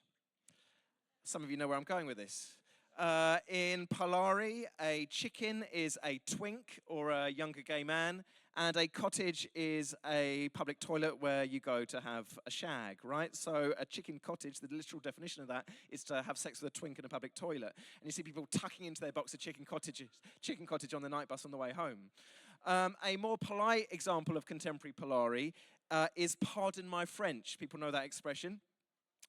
It actually comes from the 1950s, 1960s. At this time, queer men have got enough disposable income to go on holiday. And they're not going on holiday to Blackpool or Clacton or these other miserable seaside towns. They're going on holiday abroad, right? And they're coming back to England and they want to show off, don't they? They want to show off that they've gone abroad. Some things never change. So they accidentally drop in a few French or Italian words. Oh, pardon my French. I'm just showing off that I know a different language. Is what they're doing there. So that's where that comes from. Now, here's where Polari starts to get complicated, right? Because your Polari is different based on your social class. So we've got the same words that have different meanings depending on how fancy you are. So have we got any East End Ethels in the room? Any working class people in the room? One, thank you, at the front as well. Yes, excellent stuff. Your Polari is going to be a lot cruder and coarser than a West End Wendy's Polari. Have we got any West End Wendy's in the room? You can be honest. No West End Wendy's, middle class people, right? So I'll give you an example. The word dish. In polite, middle class Polari, a dish is an attractive person, right? Dishy. In crude East End Ethel Polari, your dish is your anus. Good moment to walk in. We're just discussing the word anus. Come on in, take a seat. Your dish is your anus or your bum hole, right? I don't know if I needed to translate what the word anus meant into another word, but there we go, I just did it. So you've got to be careful who you're talking to, you know, what class they're in when it comes to Polari. And as you mentioned, in the 1960s, there was this BBC radio program, people might have heard of it, Round the Horn, starring a hero of mine, Kenneth Williams, and another queer English comedian and actor at the time, Hugh Paddock. And it was like a sitcom, right? And in every episode, they've got a different job. And it's on a Sunday tea time, and the entire family, you know, your nan and everybody sat around the radio listening to this program. And in one episode, they're playing pot washers in a restaurant. Right, I think you can see where this one's going as well. And Hugh Paddock says to Kenneth Williams, "Oh, don't look, the dishes are dirty." And he says, "Oh, speak for yourself." And it's a joke about having a shitty bumhole on BBC Radio 4 on Sunday tea time. And the entire family are roaring with laughter, but they don't know what they're roaring with laughter about, right? And that is the power of Polari. That's where it's kind of this hidden superpower. Some academics, much cleverer than me, have actually compared Polari and sort of camp culture more generally with blues music in African-American communities, which is that it can be appreciated by others that don't belong to that community, but they'll never totally understand it. They'll never actually be part of it themselves. And then Polari sort of fizzles out in the 1970s, early 1970s. Can anyone guess why Polari sort of drops off, so to speak? Thank you. I wanted someone to say that you would think, in theory, the reason why we don't need to speak this secret queer language anymore is because of the change of the law, the 1967 Sexual Offences Act.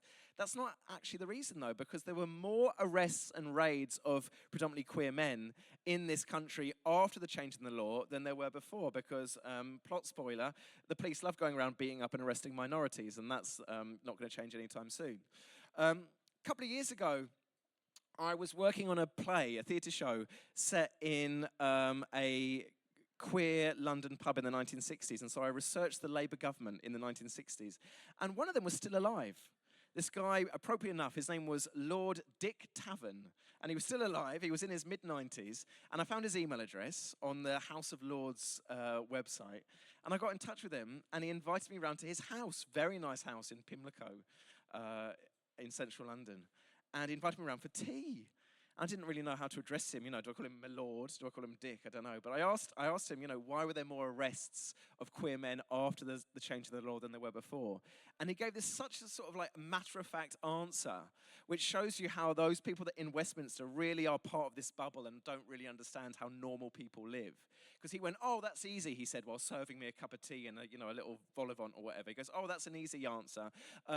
The Prime Minister, Harold Wilson, did a cabinet reshuffle after the law changed and got rid of Roy Jenkins, who was the Home Secretary, who was probably in the closet, and replaced him with Jim Callaghan, later to become the Prime Minister himself. And Jim Callaghan belonged to a different school within the Labour Party that believed in sort of trade unionism rather than identity politics, and he didn't give a toss really about this change in the law, and so just allowed the police to do whatever they wanted, and that is the reason why there were more arrests and raids after the act. So it's just a complete chance and fluke about who happened to be Home Secretary at the time. Anyway, I've gone off on a tangent slightly. The reason isn't actually the change in the law why Polari fizzles out. Yes. It's not HIV because this is just, but thank you for guessing that. This is the time just before that. This is the early 1970s. What's going on in Greenwich Village in New York on the 29th of June, 1969? Stonewall, absolutely right. Now, here's another lucky fluke, right? There are two London-based students who observe Stonewall. They witness it. Their names are Bob Mellors and Aubrey Walter. And they see what's going on in Stonewall. They are there, and they come back to London. They call an emergency meeting at the London School of Economics, where they're both students, and they go, oh my God, you will not believe what we have witnessed in New York. And they think that the whole mantra of Stonewall, which is out of the closets and into the streets, that's literally the chant, is at odds with Polari, with the whole point of this being a cloaked and hidden and locked away language. And so they say we need to free ourselves from this. Now, I've got a different opinion personally. I think that there's a lot of power in a raised fist, but there's also a lot of power in a limp wrist as well. And I think that leaning into this campery, there's something in that. And then Polari has a renaissance, if you pardon my French, in the 1990s, when a lot of these very camp comics are at the end of their lives, and they're touring the student union sets.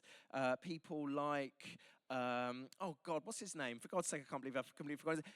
Frankie Howard, thank you. That's exactly what I was thinking of. Yeah, Frankie Howard, or John Inman in Are You Being Served, or people like Quentin Crisp at the end of his life, although he was quite a problematic person. So Polari comes back into Polance, again, if you pardon my French, in the 1990s.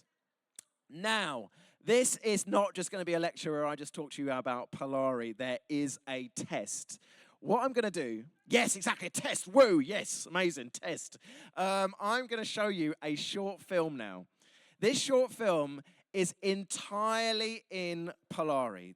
These two queer men sitting on this park bench in London speak in 100% Polari. Your challenge is to imagine that you are the third person sitting on this bench trying to decipher what on earth they are rabbiting, rabbit and pork talk, what they are rabbiting on about. So here we go. Can we roll VT?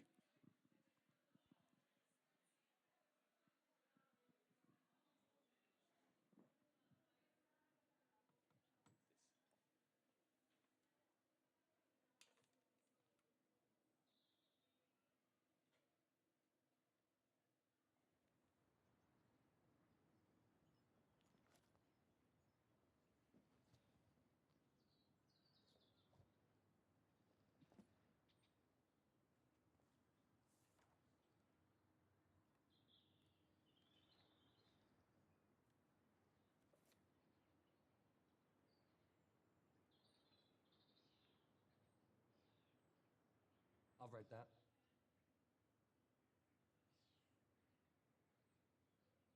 It's all gobbledygook. Ending's naff too.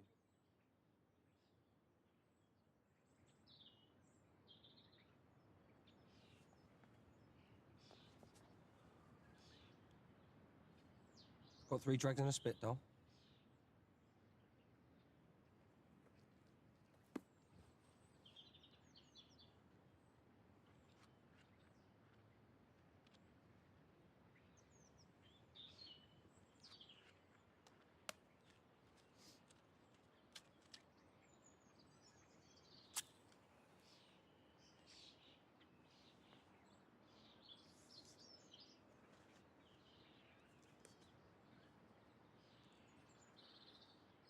You from round here then? More or less. Iron's the place to be. Boner bats, what size are your plates? 10, I think. What about your luppers? They're size 10 too. But you play the Striller's real boner. Is this your usual spot? How do you mean? I've got your number, Ducky.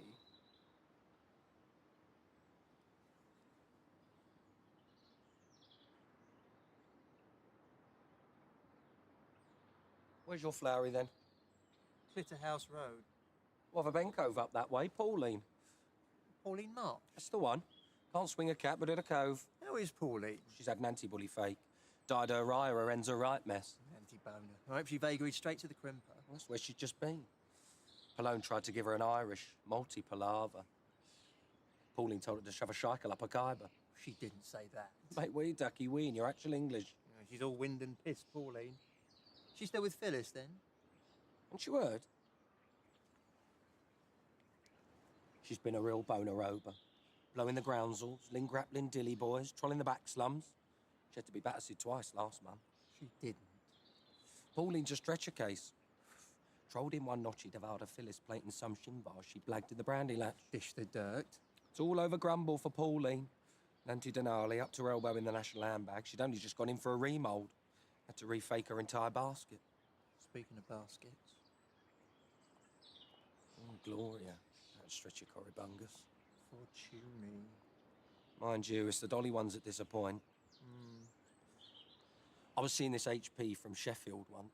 Plates the size of bowling pins, thought it was in for a right boner chalvering. Nada Tavada in the larder. Oh, bijou. You needn't put the brandy on for that, I said when I saw it. Mind you, she was heavy on the lech water. Had to use the Daz to get a Maria out my libbage. Oh, vile. She's always been that way then, Phyllis. She's a walking meat rack. Fantabulo's a bit of hard. We used to act dicky together at the Crocus Chovy. Noshed me off once while I was giving a fungus his drabs. That's skill, that. Well, she used to do it all the time. When we were at the exchange together, she'd one lil on me collar, the other on the switch. Never even got off the Polari pipe. Sad to think of her in the queer chem, really. What do you mean? We had her running with a Lily Law. Oh, dear. Sharpie flashed his cart, so in the carsy. I hope she kept her ogles front. Well, she got amblyopia, hadn't she? She could practically hold Nevada sideways. What did the beak say? It was very harsh. Asked if she was sorry. Was she? Only that it wasn't worth the look she got.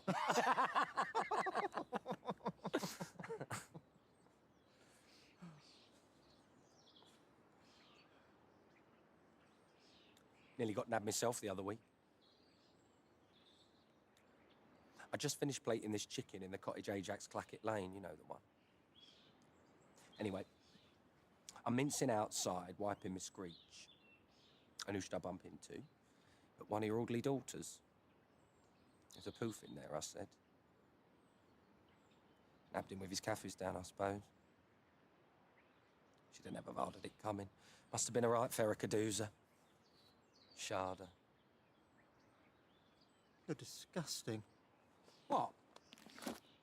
Oh, go on. Put your fakements in your little shush bag off your scarper.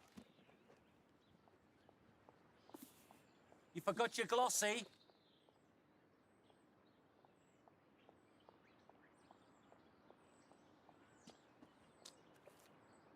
They cure him in the end.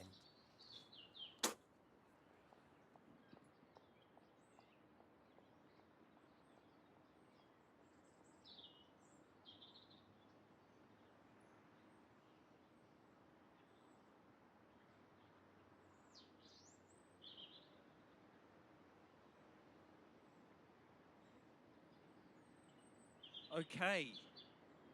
Now, put your hand up if you could understand at least 10% of that conversation. Just 10%. Got 10% over here, 10%. Keep your hand up if it was 20% that you could understand. Okay. Keep your hand up if it was 30% you could understand. No one on this side of the room. No one over here. Okay, keep your hand up if it was 40% you could understand. 50. Wow, look at this. 60. Oh, it's like an auction, isn't it? Oh, it's getting tense. 70. Okay, we've got our winner, 70%. Let's hear a round of applause here. Excellent stuff. Okay. What do you think was going on in that conversation?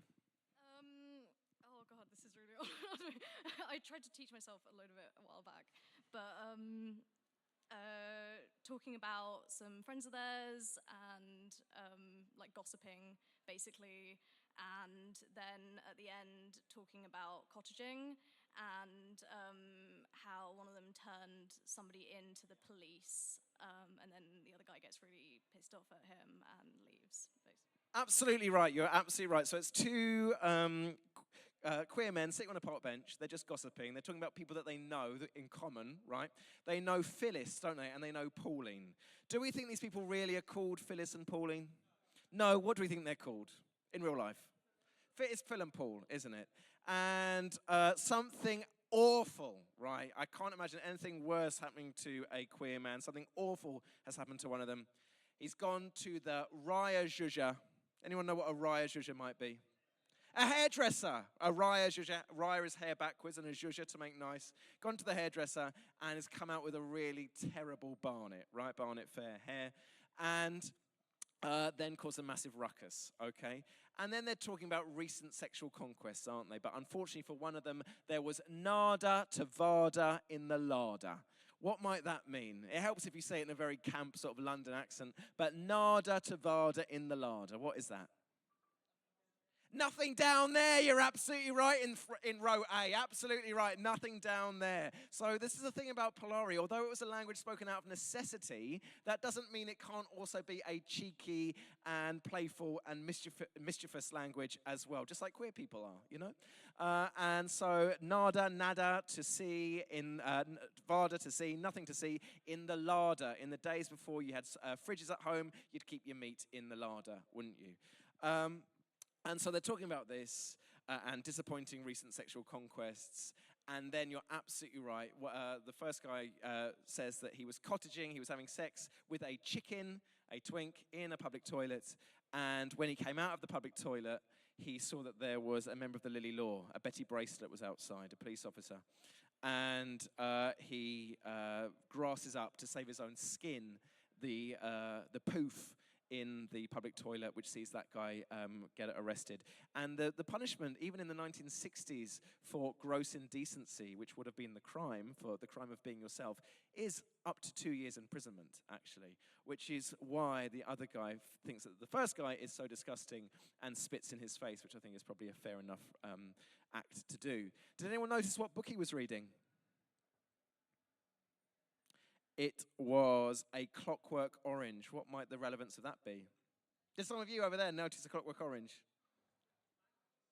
Exactly. It's spoken in a sort of a dialect, isn't it? Clockwork orange. Yes. Sorry, a lot of the dialogue in Clockwork Orange is a combination of Russian and Polari. The guy who wrote it was a linguist, so he kind of based it on that, and some slang as well that was just going around at the time. But mostly Polari and Russian, yeah. Oh my God, dictionary corner over here. Yeah, absolutely right. That's a brilliant answer. You should be doing this workshop, not me. Yes, absolutely correct. So the choice of the choice of the book is deliberate, but also it's a book about the underclass, isn't it? As well as the language in it. It's about this underclass that exists, A Clockwork Orange. And there were some words in that which weren't Polari. They were actually a language called Cant. Has anyone heard? I bet you have. Has anyone else heard of Cant? I don't even need to ask you, do I? Has anyone else heard of Cant? C-A-N-T. Yeah, go on. Tell me something about Cant. I could be wrong, but I thought it was spoken by thieves in London. Absolutely right. So Cant is this 17th century criminal underclass language spoken by the Mollies. People know the Mollies? Mollies were these queer people in the 1700s that got up to all sorts of shenanigans, right? They would marry each other. They would give birth to wooden dolls. Oh, you want to say something about the Mollies, don't you? Look at the hand, straight up. Go on. I went to a queer history talk at the Museum of the Bridewell Museum, and they talked about this, and it's Molly houses. Yeah.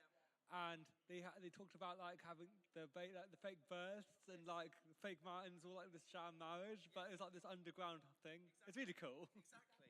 You're absolutely right. But the thing that's interesting about these fake marriages, right, and these fake births, it's not a campaign for equal marriage rights. It's not a campaign for adoption rights. It's to take the piss out of mainstream heterosexual breeder society.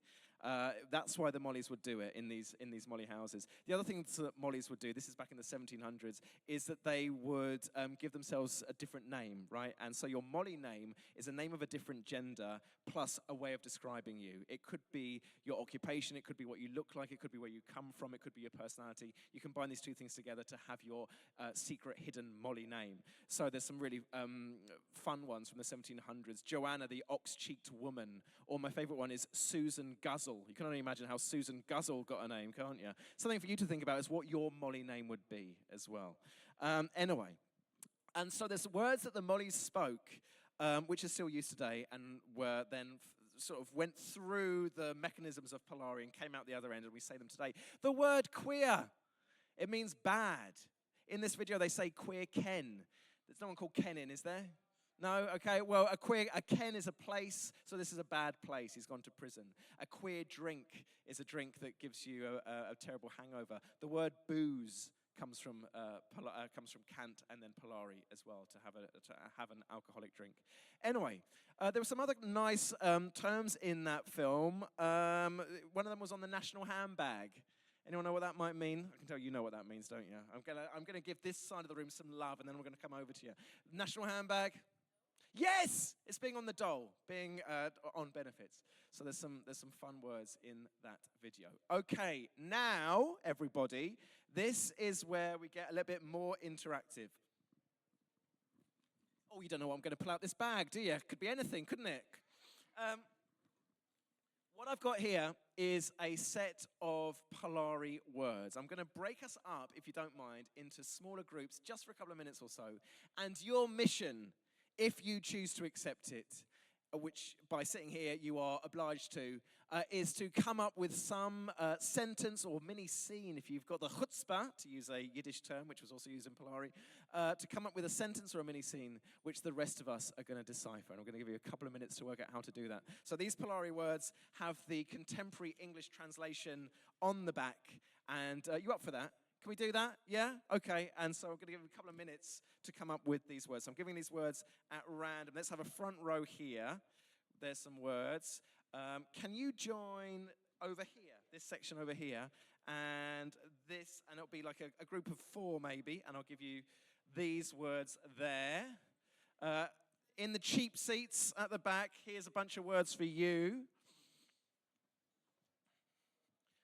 If we go 1, 2, 3, 4, 5, 6, And there's some words for you to include. This row here, I'm expecting great things. There's some words for you. Bunch at the back, I'm clumping you together. Oh my God, look at these hats. You're going to veer off in a minute, aren't you? Okay, and let's break this section into two groups. There we go. There's a bunch here. And if you'd like to join in, we're going to have a group here. Look at this amazing gear here as well. Amazing stuff. Okay, so you've got a couple of minutes now. Come up with your Polari sentences or scenes, and then the rest of us are going to decipher them. You've got a couple of minutes, and the English translation is written on the back.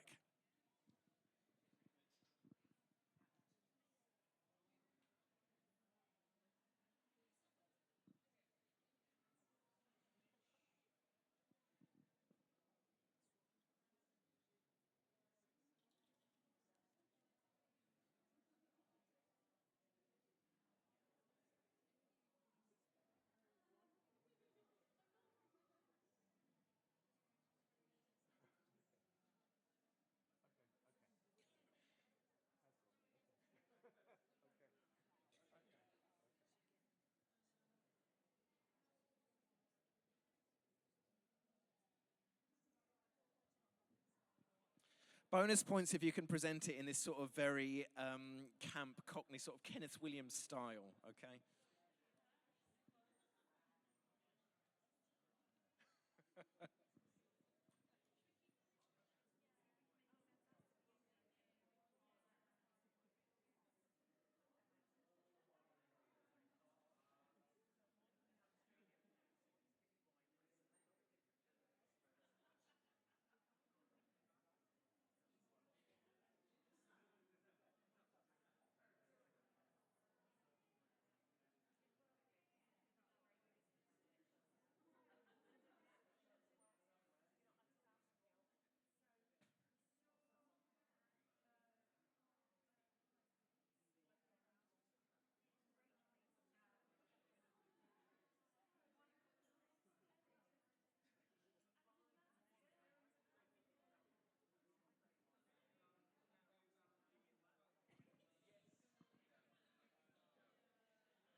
Two more minutes, maybe. Welcome to those joining us. We are awaiting the groups to come up with sentences in Polari, that secret queer slang from the 20th century. Oh, is it raining outside? Oh my God, you look absolutely soaking wet. Just a tad. Oh, gore blimey. Stay here in the warmth of Polari. Oh my God, it's absolutely soaking by the looks of you. Can I do this? Oh God, don't do that. Oh, it's it's fine by me. Is there a Wi-Fi code? Because I want to check something. There's no internet. Well, only because so many people are... No, I've not connected. Oh, the forum. I don't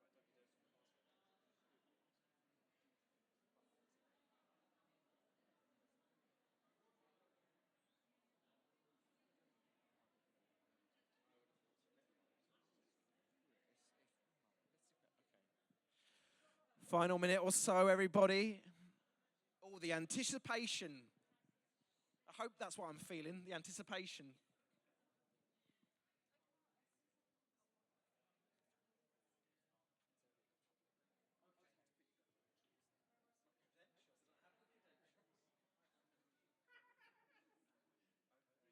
All right, how are we feeling? Yes? Wet. Okay. I'm going to bring us to a halt, to a standstill. Before we hear these sentences, Ginger Snaps over here reminded me of something, which is that some people think that Polari has completely died out. I think it's just changed, right? because if you see sort of drag, whatever you think of Drag Race, RuPaul's Drag Race UK, a little bit of hush in the auditorium if you please, in the cheap seats in the front row. Excellent, thank you.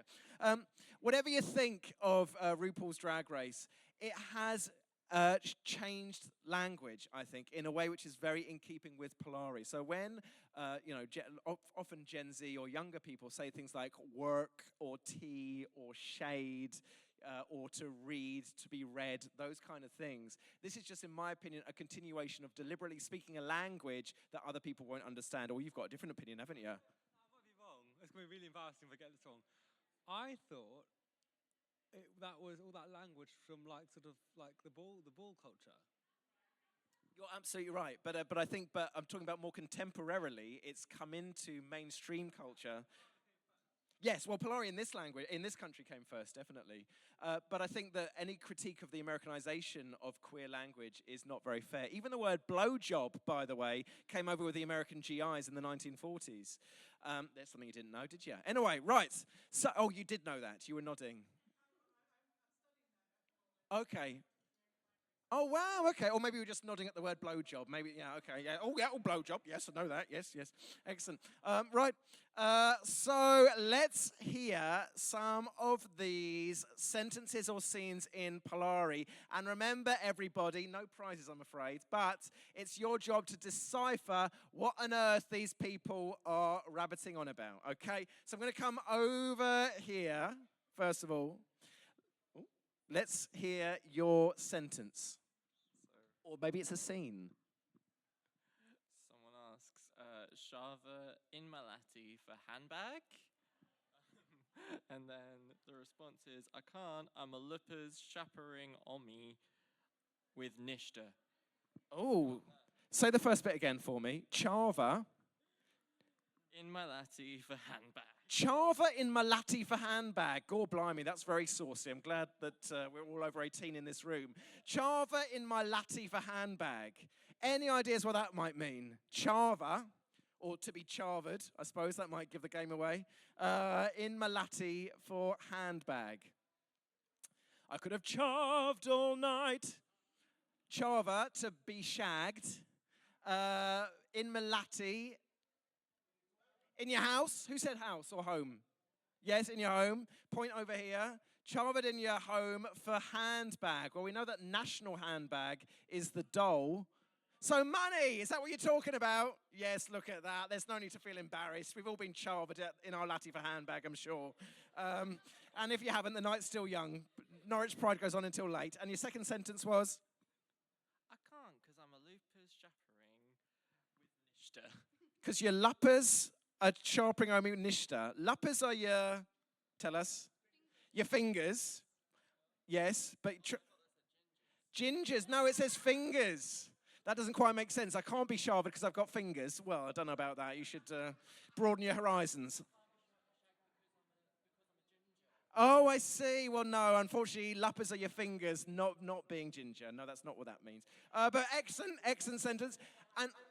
And I like the kind of the coursey, crude the sort of way of kicking us off. Let's hear another sentence. Have we got one over here? Okay. Very much. Okay, a collective effort here. I was reading the glossies in the Ria Jusha when this Bonner chicken came in, fantabulosa lallies. I thought of going to the Kazi with him, but then I got a call on the Polari pipe, and my friend said to me, are you Mashugana? He's a charpering Omi. So I nanti, and then I was off on my lally tappers. Oh my God, using every single word. Let's hear it over here. Oh my goodness me, you use every single Polari word, and also you've raised the bar slightly because it's not about being charvered for money. God blimey. Right, so you had you were reading the glossies. Glossies is still used, magazines, isn't it? Reading the glossies in the Raya Jusha, we've already had that one. Raya Jusha is the hairdresser. And this Bonner chicken, this boner chicken, hot twink alert. This hot twink boner chicken came in with fantabulosa lallies. Lovely legs, yes, you've said that before. So you thought of going to the Kazi. The toilet, is that what you said? The toilet, yes. But then you got onto the Polari pipe. What might the Polari pipe be? Yes, it's the phone. Polari is the language. Pipe is the piece of instrument that you use to hear the language. Polari pipe. And the mashigana, this is a Yiddish word. I've forgotten, what is mashigana? That's crazy, isn't it? Crazy. Are you crazy? Are you mashigana? That's a charpering omi. What might a charpering omi? What job might you not want to bump into? Not a rent boy. It's a policeman. It's a policeman. A rent boy might often be a dilly boy. People know that because you'd pick up your rent boy in Piccadilly. So that's a dilly boy. Sorry if I've given the game away for someone that's got that word. And so you had nanti. You had nothing. And so you went off on your lally tappers, your feet. Excellent work. Let's hear it for this team again. By the way, I realized that I just translated your sentence rather than asking other people to do it. Yes, another point over here. It's really interesting. Probably you might have said this, I was late, but where did the words come from? They are a mixture of, who can remind me, shout them out. Cant, what else? Second. Hebrew, Yiddish, Romani, Italian, French, backslang, Cockney rhyming slang. Sailors, exactly. You're mixing it all together, you've got Polari, right? Oh, exactly, oh, right. Let's go over here, back row. Who's going to be our speaker? Go on, yes, let's hear this sentence. This is nowhere near as excellent, but... That's a good start, that's a really good start. Right, okay, here we go. Put your martinis over your Aunt Nell so you don't have to hear that naff Struthers. That's so catty of you, that is. That's so mean. Never in my life have I heard such a mean sentence said out loud in Norwich. Right. You said, the first word you said was martinis. Put your martinis over your Aunt Nell's. Put your martinis, your fingers, over your ears. Excellent. Aunt Nell's are your ears. Yes. So you don't hear that naff striller. That NAF, we know that NAF is an acronym for not available for fucking, but we also know that it means more often than that, bit rubbish, right? Bit rubbish, striller. And that is not a fella. It's someone playing not the fiddle. What else might you use your martinis for? Piano, your Aunt Joanna, your piano. Yes, absolutely right. Excellent, let's hear it for this team. Lovely stuff. Okay, up here at the front, the naughty team. Right, let's hear your sentence. Okay, don't screech, cod, about my capello and my cobbler, you dizzy dilly. I love that. Let's hear a round of applause already. You said that in a really threatening way, right? Let's have the bit. So how does it begin again? Don't screech. Don't shout or speak yeah, really, yeah. You don't bad mouth really. Screech, yeah. Oh, you said that. Cod is bad. Cod is don't bad mouth. My capello. Capello. What might a capello be? It's Italian. What was that at the back? Yes. Well, shout it. It's your hat, isn't it? Your hat. Cobbler. Clobber. We still say clobber, don't we? Clothes, yeah. Cobbler, I don't know that one. You dizzy dilly. You dizzy dilly. Dizzy still kind of used, isn't it? Dizzy meaning a bit kooky, silly, crazy. Dizzy queen, we still say that, don't we? You dizzy dilly, and we've had dilly boy as well. Excellent stuff. Let's hear it for this team over here. Right. What about over here in the middle seats? What have we got? Right. Oh, did you see that hoofer? The state of that slap and ryer. And her ends, oh, right shiker. Looks as though she's been in a barney. She needs a bit of zhoosh. I should think she needs drag. Oh my God! Kenneth Williams is in the building! Oh, lovely stuff. I love the character you created there as well. So let's go through that. What was the first bit? Have you seen the hoofer? Have you seen the hoofer? Now, that might sound ruder than it actually is. What might a hoofer be? It's not a hooker. Unless you're just shouting at me, I don't know. It's not a hooker. It's a dancer. Yes, it's a dancer. Have you seen that dancer? The state of that slap. Oh, the state of that slap. We still sometimes say slap. It's makeup, isn't it? It's makeup. It's the noise of putting on the makeup. And her ends are so naff. Oh, no. Oh, yes. Oh, no. Yes. Her ends. We've had another word for this. Yes, it's hair. Yeah, well, it just means hair. So Raya is hair, but also so is ends. Yes. Looks like really bad shika. Oh, no. Looks like a really bad shika. Shika is Yiddish. Not messy. It's a wig. It's a wig, yep. Looks as though she's been in a right Barney. Oh, Barney. We still say that, don't we? It's Cockney rhyming slang. Barney rubble, trouble, right? Yes. She could do with a bit of zhuzh. Oh, she could do a bit of zhuzh. We've had zhuzh, you know, make nice, yep. She should try drag. Try drag. We all know what that means. Hey, let's hear it again for this team. Excellent stuff. Right. At the back, did we have any sentences here?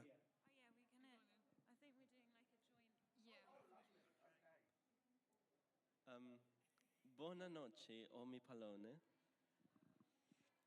Would you like to trade? Because I like your...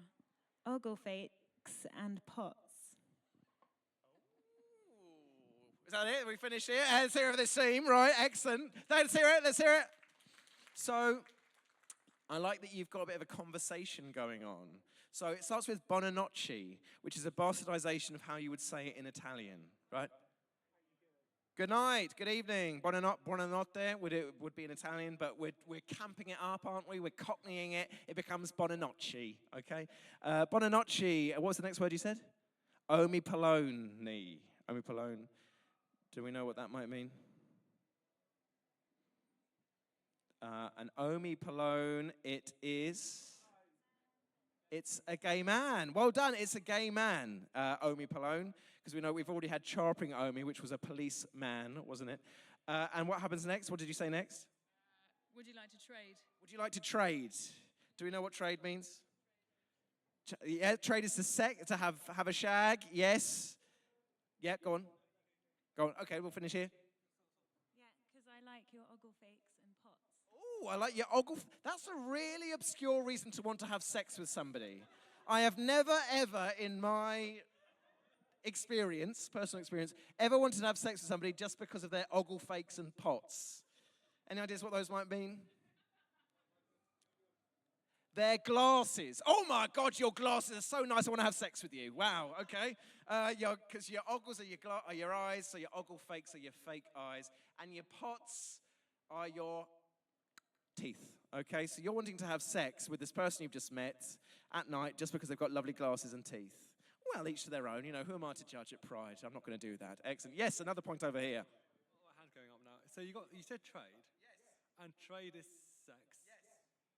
And on Drag Race, they always say like trade of the season. Yes. So it's like who's hot? Yes. Yeah. We got there. Excellent.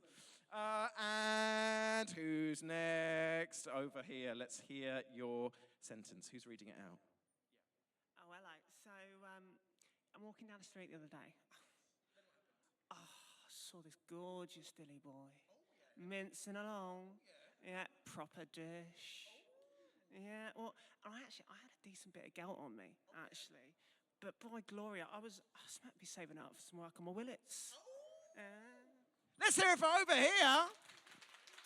And look at that. The spirit of Kenneth Williams has danced from over here and found another body to live in. Hi, Kenneth. How you doing? Right, so let's hear that again. What was the first bit? Just the first bit. Dilly boy. Oh, bloody hell, I don't know. Yeah, I was walking down the street, saw a dilly boy. Dilly boy. Oh, we've had dilly boy, haven't we? A Piccadilly boy, a male sex worker. Yes? Mincing along. Mincing along. We still say mincing, don't we? Yes, walking along in a sort of a camp way. Well, I had options there, actually, because I could have said he was a dish or that he had a nice dick. Oh, depending on your social class. So he was either dishy, attractive, or he had a nice dish, if you're being a bit cruder about it. That's not even his bum, that's his bum hole that you're talking about there, by the way. Am I allowed to say bum hole in Norwich town centre? Yes, okay, getting the nod, okay. Then what happened? Well, I had a fair bit of gelt on me. Bit of gelt, that's Yiddish. Gelt. Money, who said that? Excellent, well done. Money, yeah. Oh, by Gloria. Oh, by Gloria. Oh, dear. Who might Gloria be? God. Absolutely right. Gloria is God. Josie Crystal. Who's that? Jesus Christ. Anyway, we'll continue. Oh, but, see, I was trying to save it up. I was going to get some work done on my willets. Get some work done. Oh, you don't need work done on your willets. Oh, no. No. What might your willets be? It's not your face. Go down a bit. No, go up a bit, whoever said feet. Tits! Yes! Am I allowed to shout tits in Norwich shopping centre? Yes, I am. Just getting the nod. Okay. It's at the end of the sentence. Excellent. Let's hear it again. Brilliant stuff. And last, but by no means least, I am sure, let's hear this sentence. I've ordered some poloniomes trolling earlier. Terrible ECAF, but great Aunt Ellie fakes. Still, would need a few bevs before any trade with them. Ooh, let's hear a round of applause. Give us the first bit again.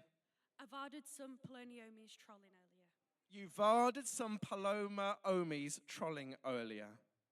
Yes. Poloni, yes. Yes, that's right. So you've ordered, we saw, some Poloni Omis, which are queer women. Queer women. What did you say next? Trolling. Trolling, we know trolling. Walking. We saw some queer women walking earlier, yes. Terrible ECAF, but great Aunt Nelly fakes. Oh, how dare you. Terrible ECAF. Horrible face. Remember, ECAF is face backwards and then we're dropping the F. But lovely Aunt Nelly fakes. So we know that your Aunt Nell's are your ears. Fake earrings, yes! Costume jewelry. Pat Butcher over here, yes. Then what happened? Still, would need a few bevs before any trade with them. Oh, no, oh my God. You're mean, you are. God blimey, although it's probably a situation we've all been in. We need a couple of bevs before we're going to trade with them. Couple of drinks, get the beer goggles on, and then we'll get down to a bit of royal charvering to bring us back to Team 1 over there. And that's the end of the story, isn't it? I think that's it. Let's hear it for this team once more. Well, thank you, everybody. That has been a whistle-stop tour through the secret undercurrent of Polari.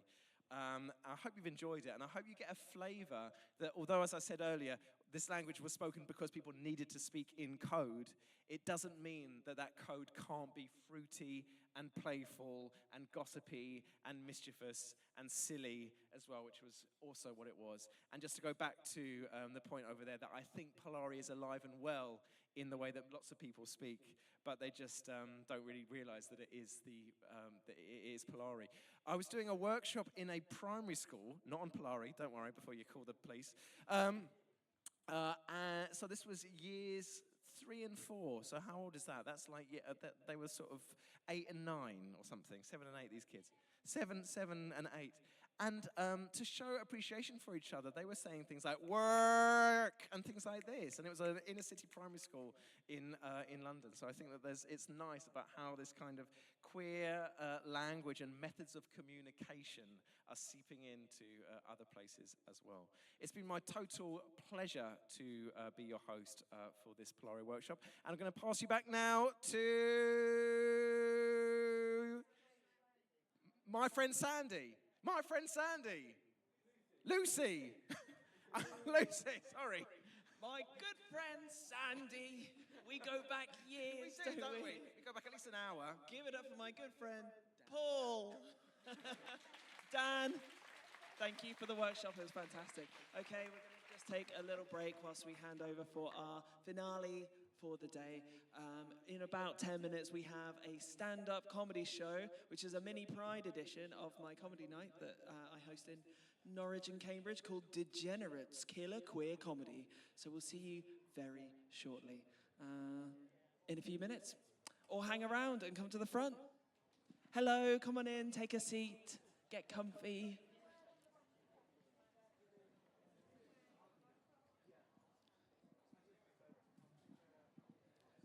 I hope we all learnt some words. Hi.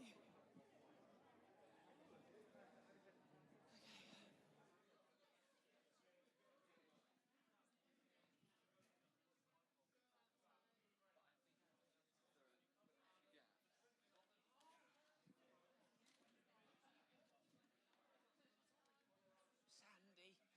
That's my Molly name now. Sandy Guzzler.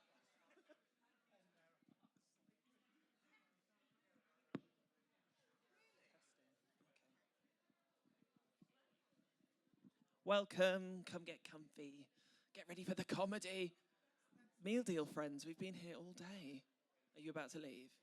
Yeah, stretchy up the legs. Yeah, see some sunlight before it goes. It's really rainy. Mitch over here. Yeah, I know why you're in here. Don't pretend to be interested in what I'm saying. Yeah. You know where the shelter is. Stickers and food.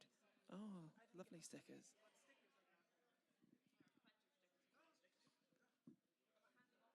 Hello, roll up, roll up, roll up for the comedy. I don't normally do this. I normally hide backstage before the show. Where's the big emphasis? I need to disappear and come back, I think. I'm just being given a microphone.